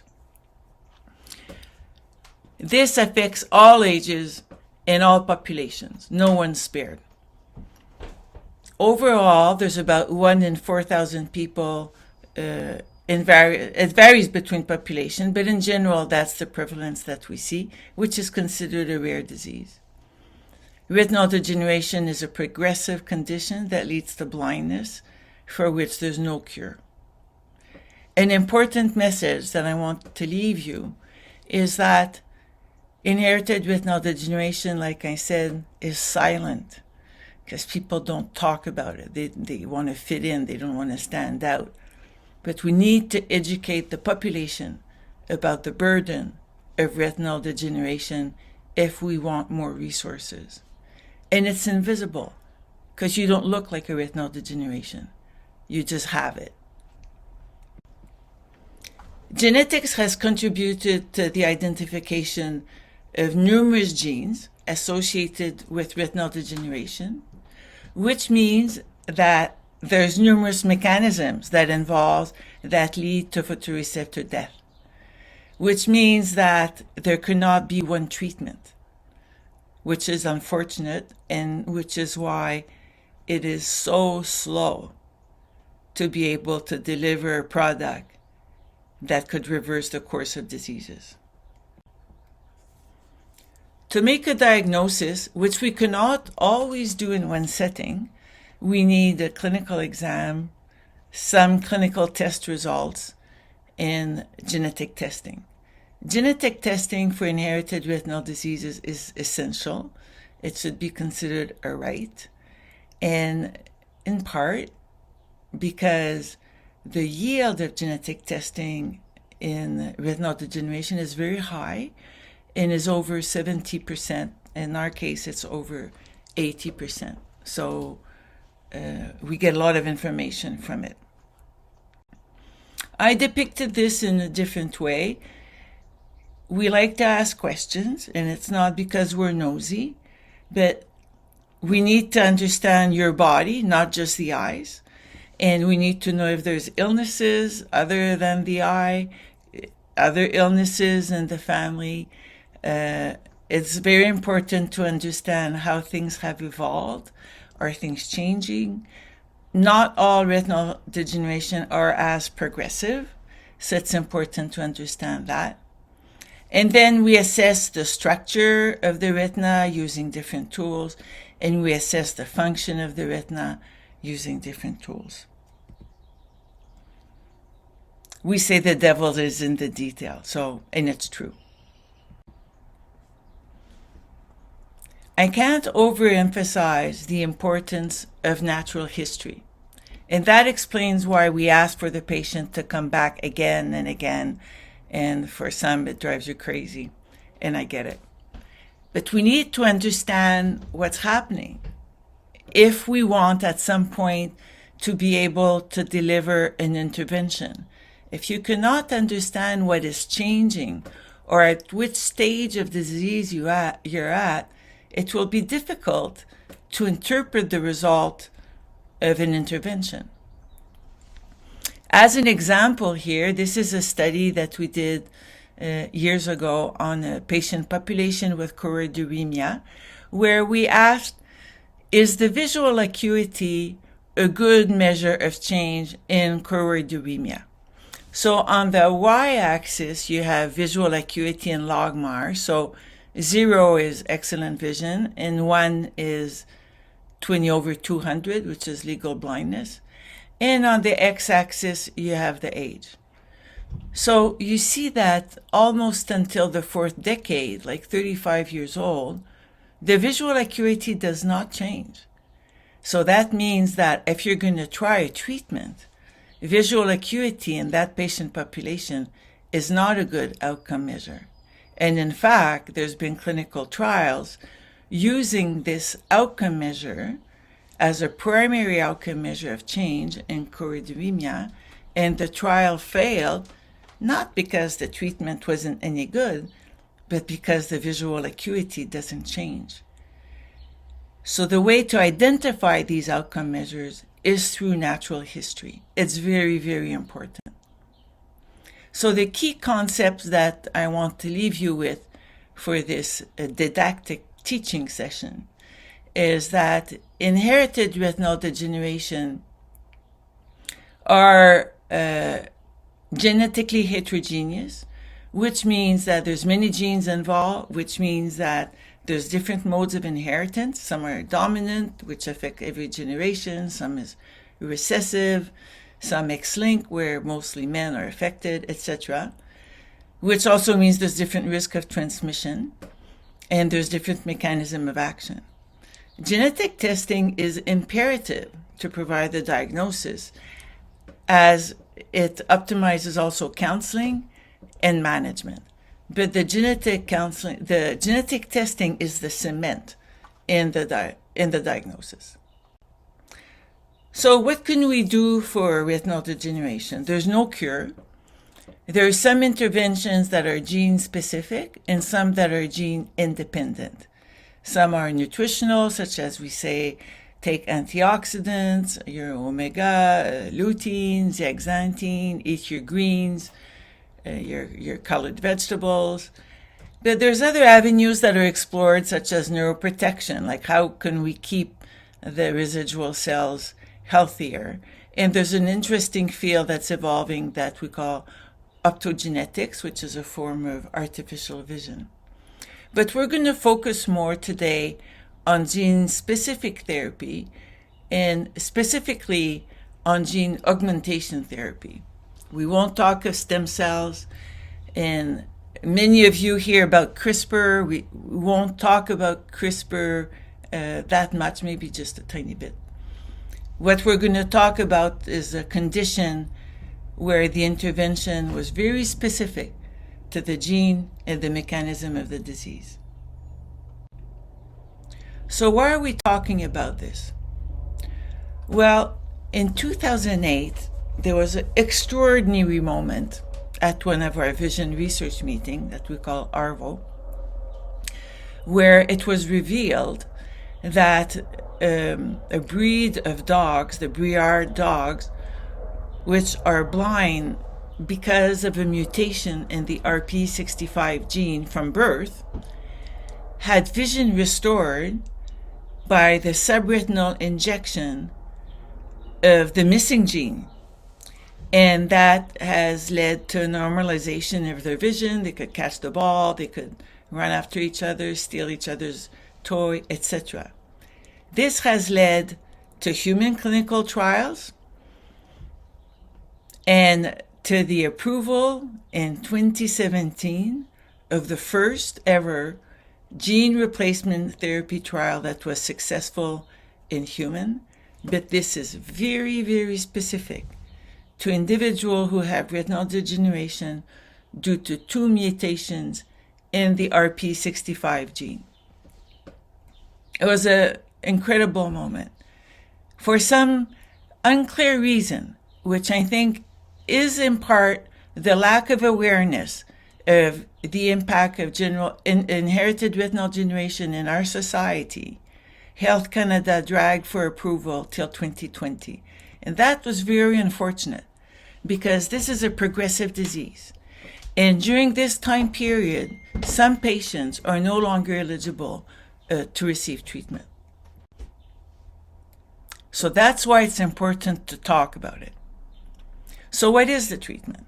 The treatment is the message of the RP65 gene that's packaged in a virus, this spiky round virus. We've heard a lot about COVID. Well, this is a different one. It's called AAV2, but it's inactivated, so it won't give you the flu. And this liquid product containing the virus is injected under the retina, and the retina is lifted, which we really don't like to detach a retina, but it's the only way to deliver it to the cell type that you want. And then air is injected in the eye to reattach the retina. And then you cross your fingers and you hope that as many cells as possible, the RPE cell, the food machinery, will gobble the medication to restore the RP65 activity and restore the visual cycle. So what is RP65 related disease? It's a severe type of retinal degeneration that's very early, it's progressive, and it can lead to non-light perception in adulthood. So it can lead to the loss of light perception in adulthood, which is a sad moment. It usually manifests by the age of 2 or 5 because the eyes are shaky, wiggly, there's nystagmus, and the vision's poor. And so sometimes they have difficulty reaching their milestones. Sometimes visually impaired children have delayed in speech development because they can't lip read as well. Decrease in vision in the dark is also an issue. When we assess them early, the electroretinogram is very abnormal. And consequently, there's a slow decrease in the visual field, as I showed you earlier. In order to assess the effect of a treatment, as I mentioned, you need the right outcome measure. So either it's going to be the structure of the retina or function of the retina, but you need that measure to be sensitive enough to detect change in a certain time period. And usually it's within a year because, you can wait so long. For RP65, that was difficult because the visual acuity was not expected to change, in part because many of them have atrophy in the center. The visual field was not expected to change and is not a good measure as a primary measure because it's variable between tests, but also individuals who were included in the clinical trial had severe disease. The OCT, as much as it provides us great image, is more of a qualitative analysis, and the technology is not there right now to reproducibly quantify change. It'll get there, but at this time it wasn't there. The ERG, as great as the ERG is in helping us make the diagnosis, once you're non-recordable, that means things are not too hot. So they had to develop new outcome measures for this specific condition. So they developed the multi-luminance mobility test, or the MLMT, and the full stimulus threshold, which I'll refer to as the FST. So the multi-luminance mobility test is depicted as so. So it's an obstacle course, but at different light levels. So 400 lux is like the lighting in the office setting, very bright, whereas 1 lux is like a moonless summer night or indoor night lighting. And so they progressively, reduce the light levels, or they progressively increase the light levels to see where the individual can do the path without any mistake. So this is a little video that I hope will work. Start. Which is done prior to the surgery.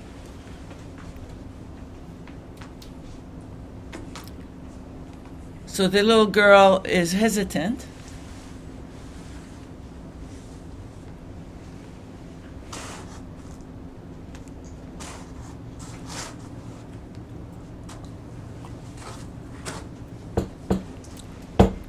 She doesn't see the obstacle.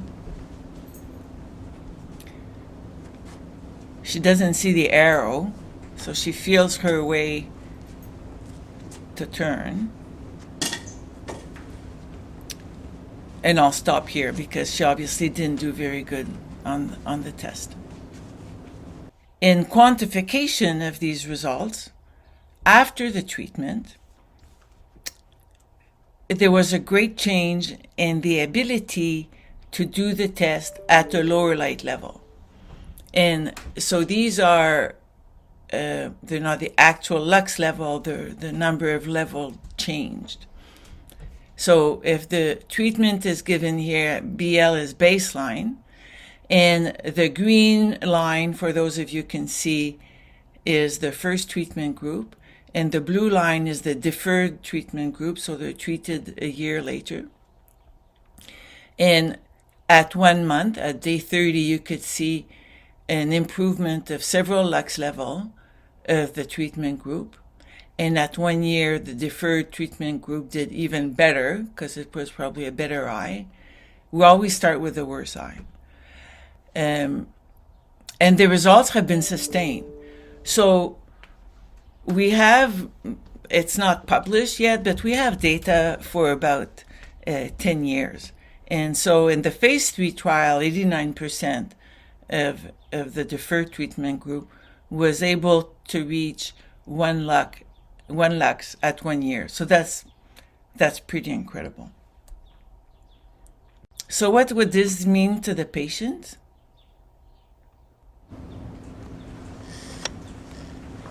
Start.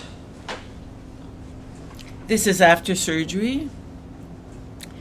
The effects are seen between 2 to 4 weeks after surgery, where they notice first their ability to adapt and the change in luminosity. And kids see the stars, which they had never seen. Cameras off. It's pretty wonderful. So in terms of FST, the results show the quantity improvement in the rod and cone function. So on the top is a graph before the treatment, while below is a graph after the treatment. The blue bars are the rod function, while the red bars are the cone function. So you see that the cone function is very low, and other than for this individual, the rod function is low. After the treatment, you see an improvement in all the bars. Like everyone gained. And even there was an improvement in cone function. So that was an unexpected benefit. Even some people see color for the first time.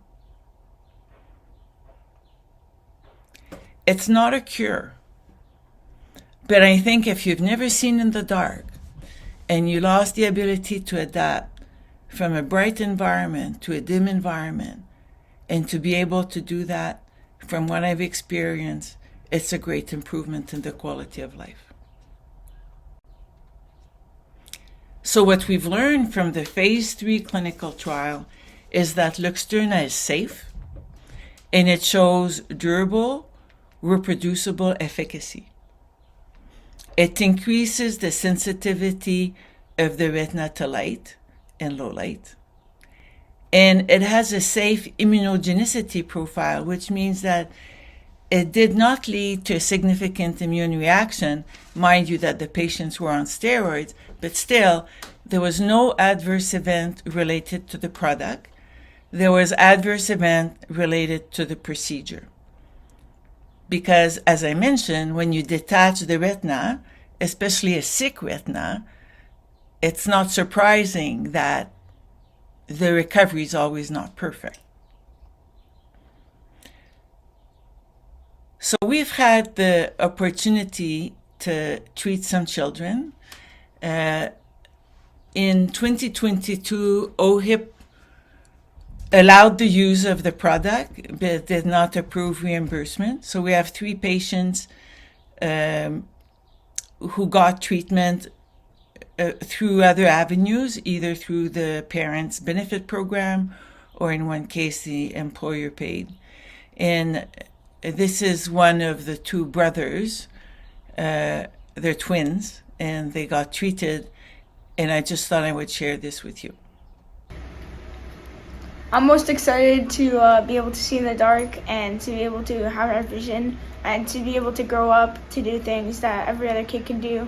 And that one day my dream is that the government could pay for the surgery and so that other kids like me can have the same opportunity to get this surgery. So later, after he got the treatment, he sent me this by text, which I thought was too cute. Oh, thank you so much. Thank you. No, this means a lot. Thank you. I'm going to go yell. That's so sweet. So now what happens is that... Okay, go. Oh, thank you so much. Thank you. No, this means a lot. So now what happens is that the mother can't get them in at night because they want a bicycle in the night, and it's quite cute. And when you ask them, so do you see the stars? They, oh yeah. And like, did you see them before? No. But it's just part of their life now. And so it's really, it changes the family too, because they don't need to be there all the time to monitor the safety of their children. And so it's interesting. It's very interesting. So unfortunately, it was approved in Canada only in the fall of 2020. And then I thought we were ready to start, but no, it took 3 other years. And so, but that gave us time to get prepared. We were selected as a treatment site because we've been doing genetic testing forever in Toronto, and we have 30 patients with RP65 gene mutation, whereas the other provinces have single units. Alors, there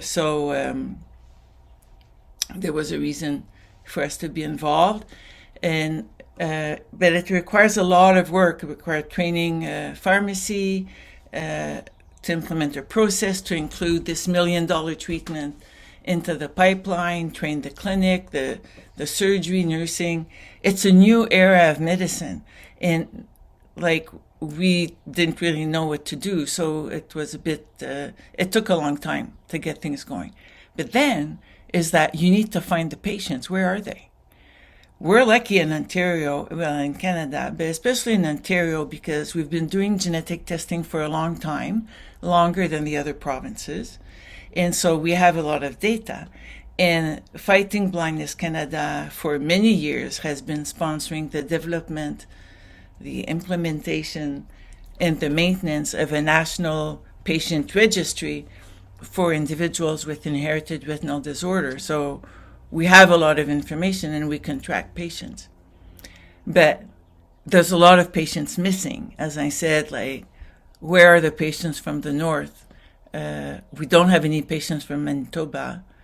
Why is that? And I think it's just because genetic testing has not been implemented as a routine practice. And then where are the results? So we had to fight a lot to get this moving. It's new conversations at every level with the patients, with the families, with the operating room, with pharmacy. It really has to be a team approach. It's a sophisticated process. And so as I mentioned, in 2022, we were able to treat 3. And finally, in March of 2023, OHIP reimbursement was approved through Cancer Care Ontario, which we don't know why that was the process. But we have been working and still working to streamline the process between the first discussion with the parents to figure out how to order the medication to get it approved. You need to order 2 weeks ahead of time, and it's stable only for a certain period of time, and to discharge. So we're fine-tuning our standard operative procedures as now, and we will be monitoring our outcome data in a registry sponsored by Novartis, but it's imperative that we monitor the outcome in the registry called the PASS registry. So we're just about to enter some information. So we've been very busy since March. By the end of June, we'll have done 11 cases, which means 22 eyes. That's $11 million minimum. The adults are done at Sunnybrook, while the children are done at Sick Kids. Montreal did their first case today, and Edmonton, I think, did 3 cases. The treatment is well tolerated. We had one adverse event related to the procedure, which, as I mentioned, is unfortunate, but is expected with this type of procedure, especially if you treat an older individual. So what is the procedure?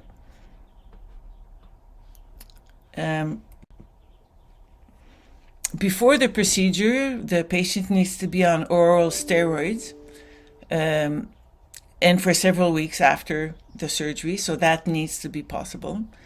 The procedure is performed asleep in the younger ones and awake in the older ones.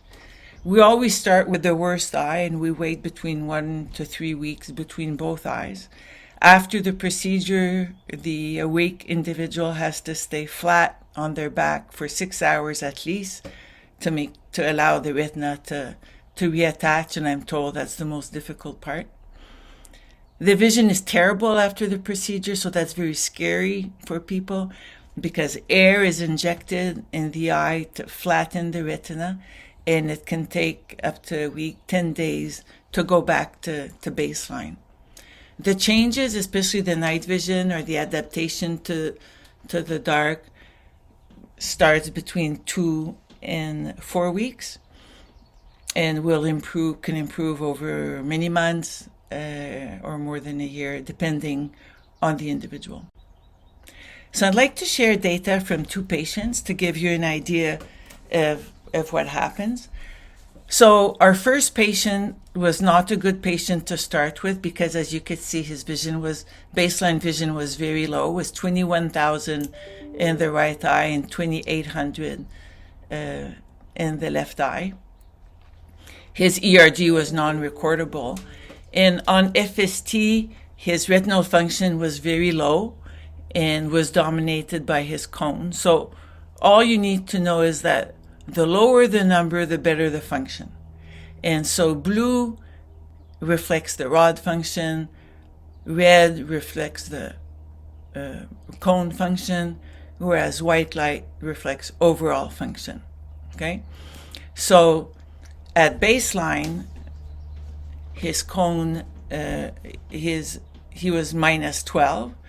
And a year after he went up to minus 16, his cone function improved from minus 4 to minus 12, and the white light, the overall, from minus 5 to minus 12. This was his worst eye. And I'm sorry, my little face here covers the really good data of his other eye, but you could see that he started with a rod response of minus 7.5, and at 1 year is minus 30, and all his other values are in the 30s. So this individual who still has his guide dog has an improved quality of life because he can now see contours, he can see some colors, he could see shapes, he could see where you are instead of guessing where you are.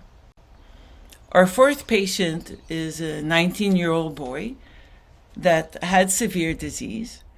His vision was of 2100 in both eyes at baseline. It didn't really change. He was done, the eyes were done 6 weeks and 2 months ago, so it's quite recent. His ERG was pretty bad. The FST at baseline showed a response to the blue light to minus 12 and red light to minus 8.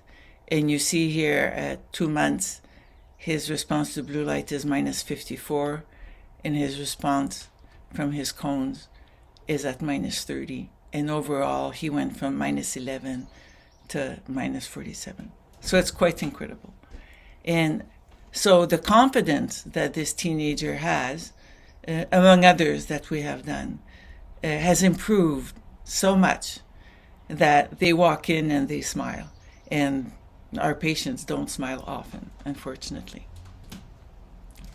So in our experience, it's a very useful product, and it's a product that's life-changing at very different stages of the disease, and it's safe. So what happened since?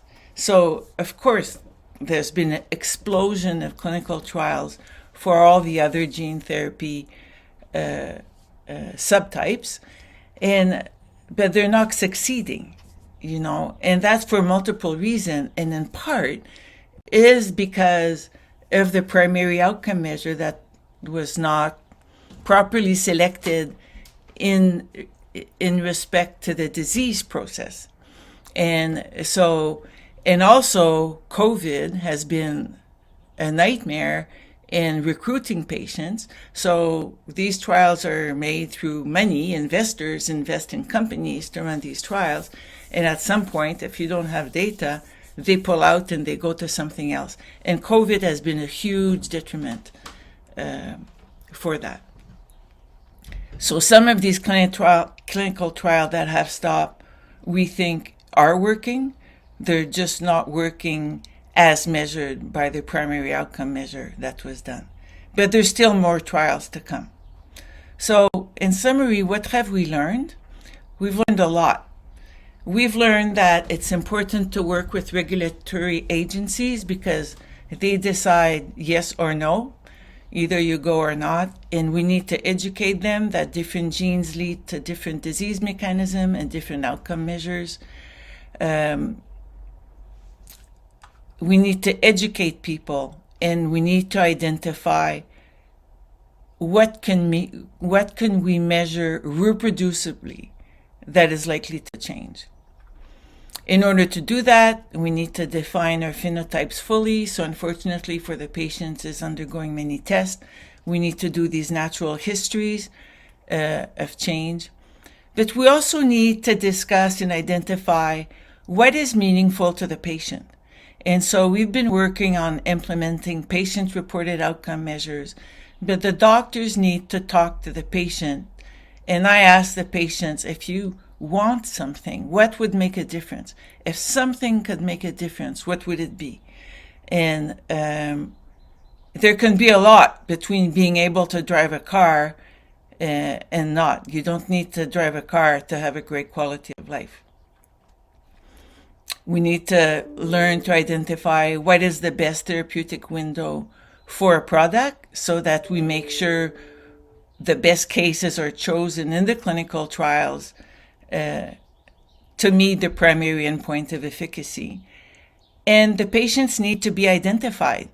And so I hope that genetic testing will be aggressively implemented in the other provinces, and that way when optometrists or other eye care provider get a result through private testing of RP65, that either they contact Fighting Blindness Canada or us to make sure that the patient gets assessed. We also need to figure out what are the best approach. So most treatments have been doing subretinal injection, which is traumatic, but there's also the possibility of intravitreal injection. And we need to understand what causes the inflammation. And because the inflammation, the inflammatory cells that react to the product compete with the product. So it's sort of your enemy. So that needs to be monitored closely. So in other ways, what we need to do is figure out who to treat, when to treat, how to optimize access. We don't have all the answers yet, but we're welcome to any advice. And when do you say no? So far, we haven't said no. We need to standardize the processes across the province so that patients feel that they get the same treatment. But that's complicated because people don't like to be told what to do. And importantly, we need to track our results. So what I wanted to leave you with is that what we thought was impossible is now possible.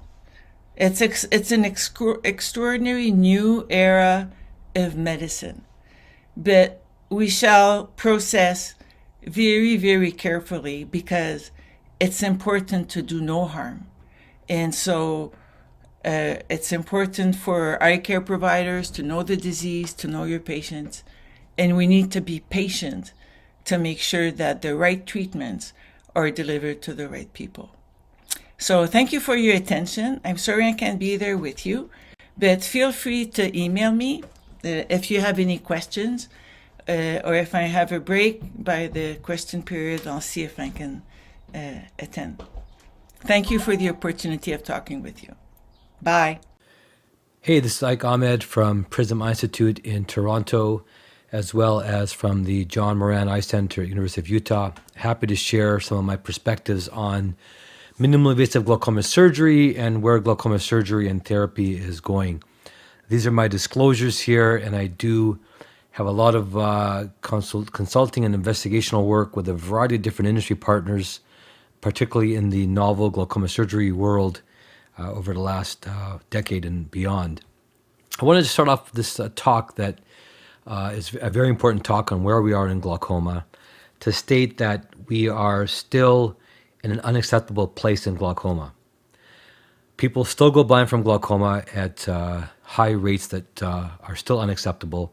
And there are many reasons for this, but one of the reasons is that we still don't treat glaucoma properly, and compliance and adherence to therapy remains an issue amongst some of the other issues that have been outlined by many authors in the past. The current mindset in glaucoma is often a more passive approach where we wait for progression. We have some rudimentary analytics. We are very heavily on the medications, often with patients taking multiple drops per day with multiple bottles. We use laser typically later on in therapy often, and surgery is typically left for end-stage glaucoma where things are more advanced and difficult to treat. And as often has been said, the most dangerous phrase that we often use is, why do we do this? And because we've always done this way. And I think this is not the way to innovate and to try to improve the care for our patients that are critical to improve the outcomes. Glaucoma's treatment is changing. I show this video here showing femto laser trabeculotomy. We use a laser non-invasively to make openings within the drainage channel of the eye. This device is investigational, but it's quite fascinating how we can do this therapy, cutting into the eye, removing tissue without actually making an incision into the eye. Therapy is changing. We're using lasers earlier in therapy.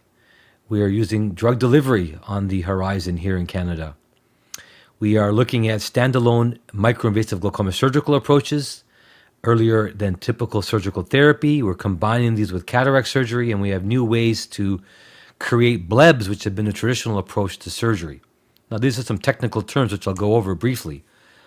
But the good news is we have many new options that are out there, and have been around for a few years, and the evidence continues to mount. The bad news is that access still remains a challenge here for many Canadian patients. We need to start the story by understanding the challenges with current therapy. Topical glaucoma therapy medications have a role, but they have many issues and concerns. The impact on quality of life and adherence is well described. There are many studies showing the impact of glaucoma topical drop therapy on quality of life in terms of vision, in terms of using the eyes, poor satisfaction.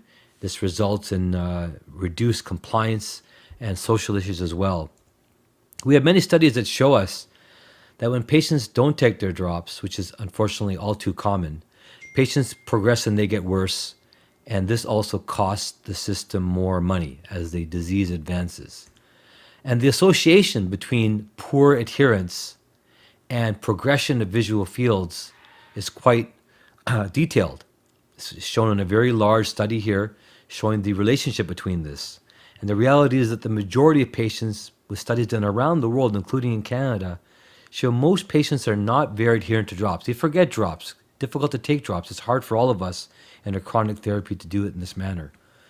We also know that 24-hour pressure control is likely important, and drops don't control pressure 24 hours a day as well as other interventional therapies like laser and surgery. Most patients are on more than one drop. A lot of patients are on multiple drop therapy, but yet the evidence appears to show that adding more drops doesn't necessarily achieve meaningful pressure reductions, although they seem to be a good idea. The reality is once a patient's on more than one or two drops, the additional pressure lowering, at least significantly and clinically, is not very high. And we also need to remember that the long-term effects of drops with their preservatives and their molecules create issues on the surface of the eye and inside the eye, leading to chronic potential toxic changes. We also know that the problem also goes into the eye, where by leaving the disease to run its course, we then risk the problems that occur with chronic fibrosis and scarring of the drainage channels of the eye that lead to irreversible dysfunction that may not be easily reversed by less invasive surgery or lasers. And these arguments take hold here when we think about the current issues we have with current therapy, which is very drop heavy and typically leaving aggressive surgery till much later on in the disease for a reason. Aggressive surgery has risks, of course. But current therapy approaches with heavy drops and leaving surgery to the end means that we still have issues with patient compliance and adherence, suboptimal 24-hour pressure control, and tissue histopathological changes that continue to lead to irreversible changes. And the goal here with our new approaches is to take the therapy out of our hands of patients, which are difficult to do, and into the eye. And that's why the idea of elevated pressure being interventional problem is where a lot of the ideas are coming forward with minimally invasive glaucoma surgery and other things. We need to choose wisely. We have a lot of work to figure out what to do for the right patient with the right procedure at the right time. And interventional glaucoma, or IG, is very much upon us here as an attitude. Being more proactive, dealing with the disease earlier on with interventional approaches, using diagnostics and diagnosis early on to predict those patients that need intervention earlier, active monitoring in a level that's more advanced, intervening earlier, more aggressively, and addressing adherence and risk earlier on. What does this mean? Well, it means not waiting for disease to progress, avoiding simply stacking medications, and knowing when we need to intervene. It means using genetic testing, digital health, AI, and other risk factor analytics to figure out which patients need to be more aggressively treated and which ones maybe we don't need to be as aggressive to treat. We need robust analytics to figure out patients that are getting worse, home monitoring and pressure sensors in the eye, and more advanced functional structural imaging will allow us to monitor patients at levels that we could not do with our current approaches.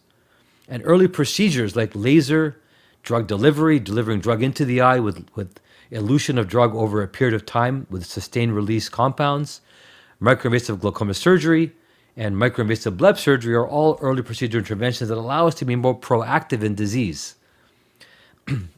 These therapies allow for safer pressure lowering than conventional approaches.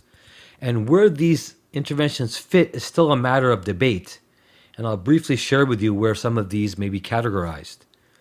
Here's a schematic of where we currently treat with medications and lasers earlier on, and leaving the classical traditional trabeculectomy and tube shunts, which, by the way, have an important role still, but are typically reserved for later on in the disease, when the disease is very severe and patients are somewhat more end stage. And because of the risk of these surgeries, most practitioners and patients are not willing to do these procedures earlier on. But MIGS and MIBS, microinvasive glaucoma surgery and microinvasive bleb surgery, are designed to be used earlier on. Why? Primarily because these are safer, more predictable options that allow us to use these devices earlier with more confidence for safety. MIGS are not designed to replace the traditional surgeries, but is designed to treat patients that are not currently best served by current therapies.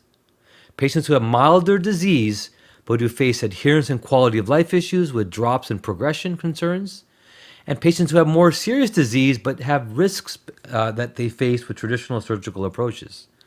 This is somewhat similar to coronary artery disease, where we have more aggressive bypass surgery, which is it's effective for more severe disease, but we don't typically use it for earlier disease. And angioplasty, which can be used earlier, may not be as powerful, but has a role for earlier intervention and quality of life. MIGS is really defined based on some of these features, particularly on safety and least invasive approaches compared to traditional surgery. The American Glaucoma Society has a very large schematic of different surgical approaches. I'm not going to go through all these in detail, but let me just share with you all the different approaches that are currently available in the world. There are a lot of different options. We can divide these up between microinvasive glaucoma surgery, which are more physiologic in their nature. They drain or enhance fluid to drain to the natural drainage systems of the eye, where the blockages are, or the bypass surgeries like MIB surgeries, which create blebs, which are like traditional surgery. These are basically to externally bypass surgery to drain fluid outside the eye, like we do with traditional surgery, particularly for more advanced disease. And each of these approaches have a certain level of pressure lowering. The lower here pressures here mean more effectiveness, but also more risk. And so we can see how MIGS, cataract surgery lowers pressure, but how MIGS and MIBS fit in the different paradigm of surgical approaches, again, addressing the patients that need to for either earlier disease or more advanced disease. These videos just show some of the approaches we have.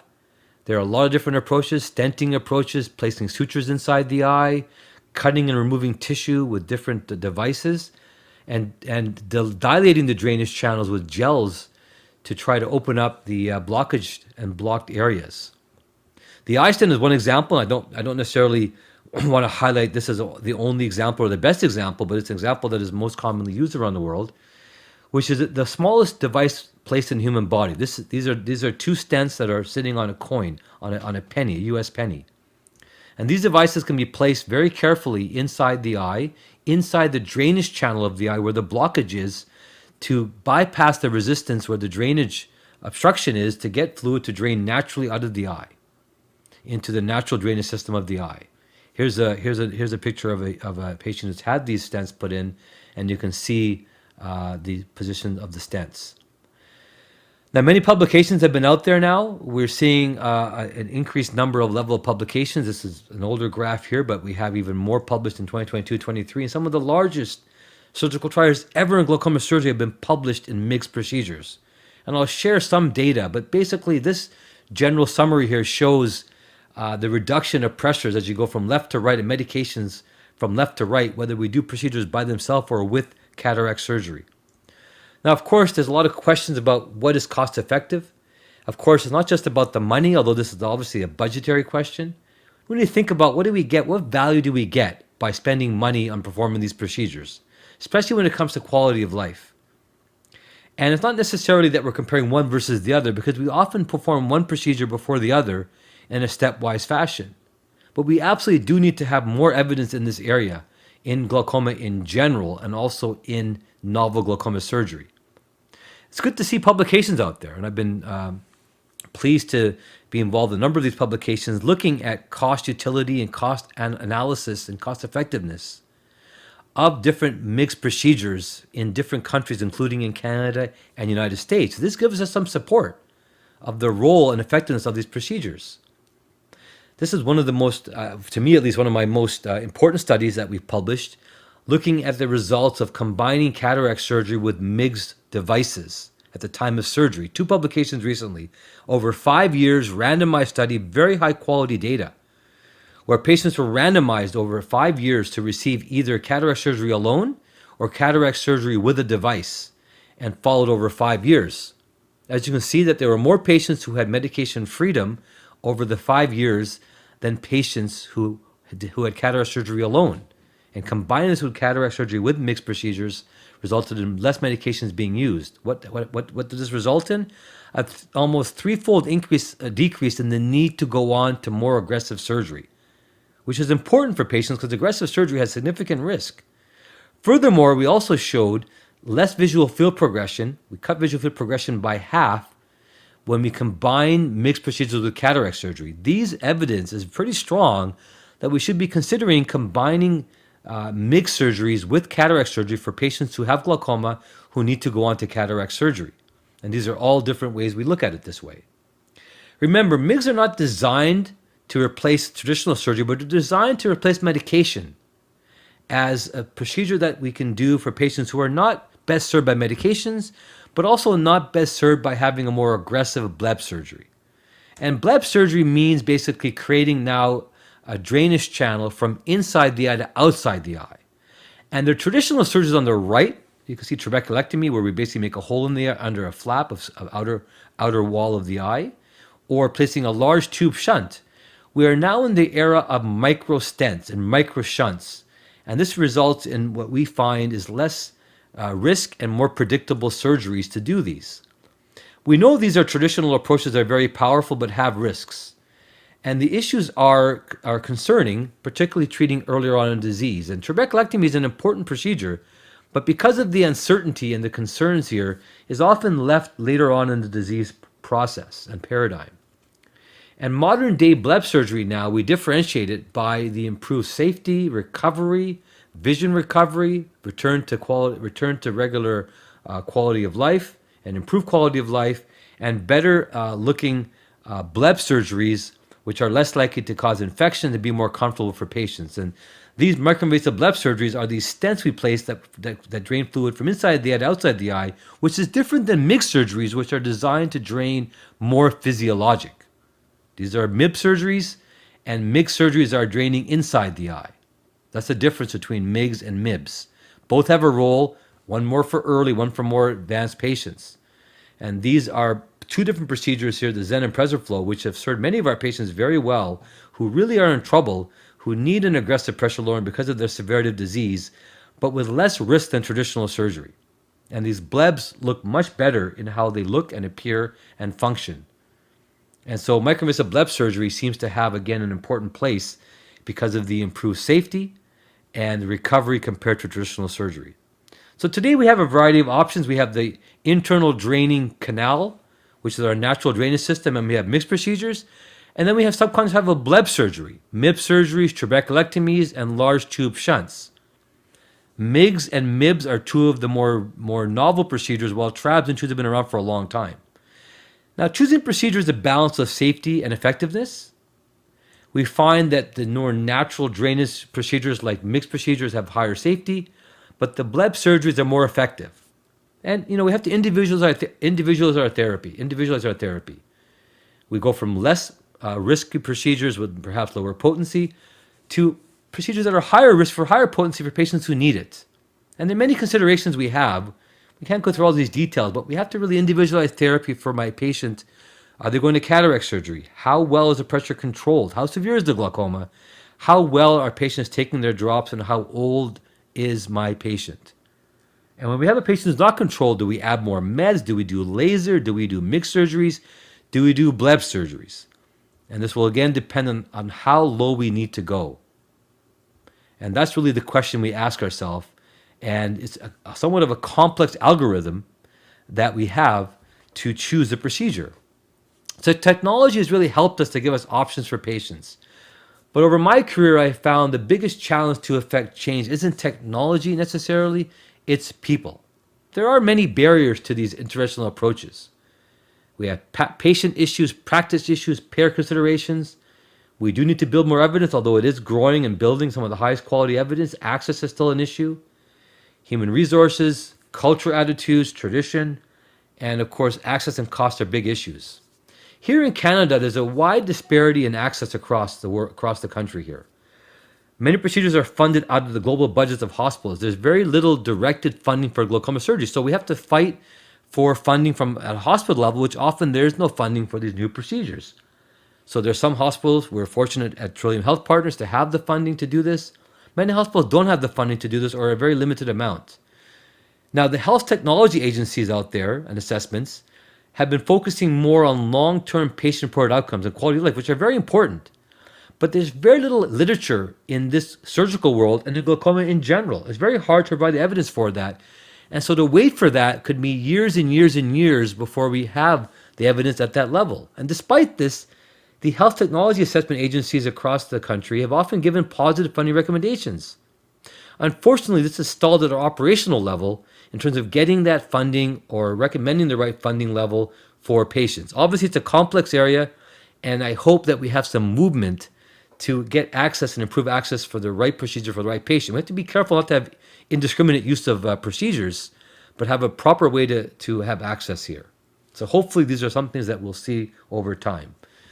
I hope I've shared with you some of the excitement in glaucoma therapy. It's been a long time coming, and we're excited. We have a lot of challenges still, but I think we are able to offer our patients, and we've had the personal experience and pleasure of treating many patients with many of our trainees that we train, many of our colleagues, and our surgical teams in our operating rooms. Thank you very much. The question is, if a person is already diagnosed with wet AMD on one eye and dry on other, and being treated for the wet, is there any benefit in getting generic testing? And if so, what is the benefit? Technology is wonderful when it works. I might say that first question I'm going to answer. Dr. Ahmed is a glaucoma specialist. That question was about AMD. So I'm sure you would have answered it, but you wouldn't have got the same answer you would have got from Dr. Maberly this morning. Let me just give you a very brief bio on Dr. Ahmed. It's a little, I should have given it before we started, but everything got ahead of itself. Dr. Ahmed is probably recognized today as one of the top ophthalmologists in the world. He's a cataract surgeon. I'm not going to read his bio, I'm going to give you my perspective. He's a cataract surgeon, second to none, and he's a glaucoma specialist, second to none. He has developed these two technologies, microinvasive glaucoma surgery and microinvasive bleb surgery, working with manufacturers to develop these stents. I've had these stents on my desk, and they are no bigger than a dot that you might make on your pen. It's absolutely amazing. He's developed them. They drain the liquid from inside the eye, outside the eye, and the difference between the two technologies is the one is done early on when somebody starts losing, gets glaucoma and just needs mild relief of the intraocular pressure. The other one is a little further along in the process. But Dr. Ahmed has been at the forefront of this technology globally, and yet we still have difficulty getting those devices reimbursed in Canada, in the province in which they were created. So anything you can do, if you talk to people, and if this issue comes up, let's advocate on behalf of getting these things reimbursed so that people don't have to lose vision unnecessarily because of glaucoma. And we all have Dr. Ahmed to thank for this technology, and we're delighted that he was able to join us today. Thank you, Keith. And I think we should give Keith a big round of applause for putting this together.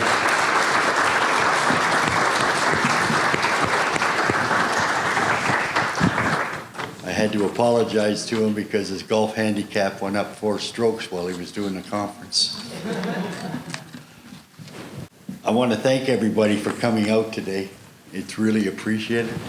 I hope we all learned something. I know that we had valued panelists speaking about it. I look forward to seeing everybody at the dinner tonight. I think you'll have just as good a time, and plus you'll be able to have a beverage or two while you're there. So thanks very much for coming again, and have a good afternoon. Thank you.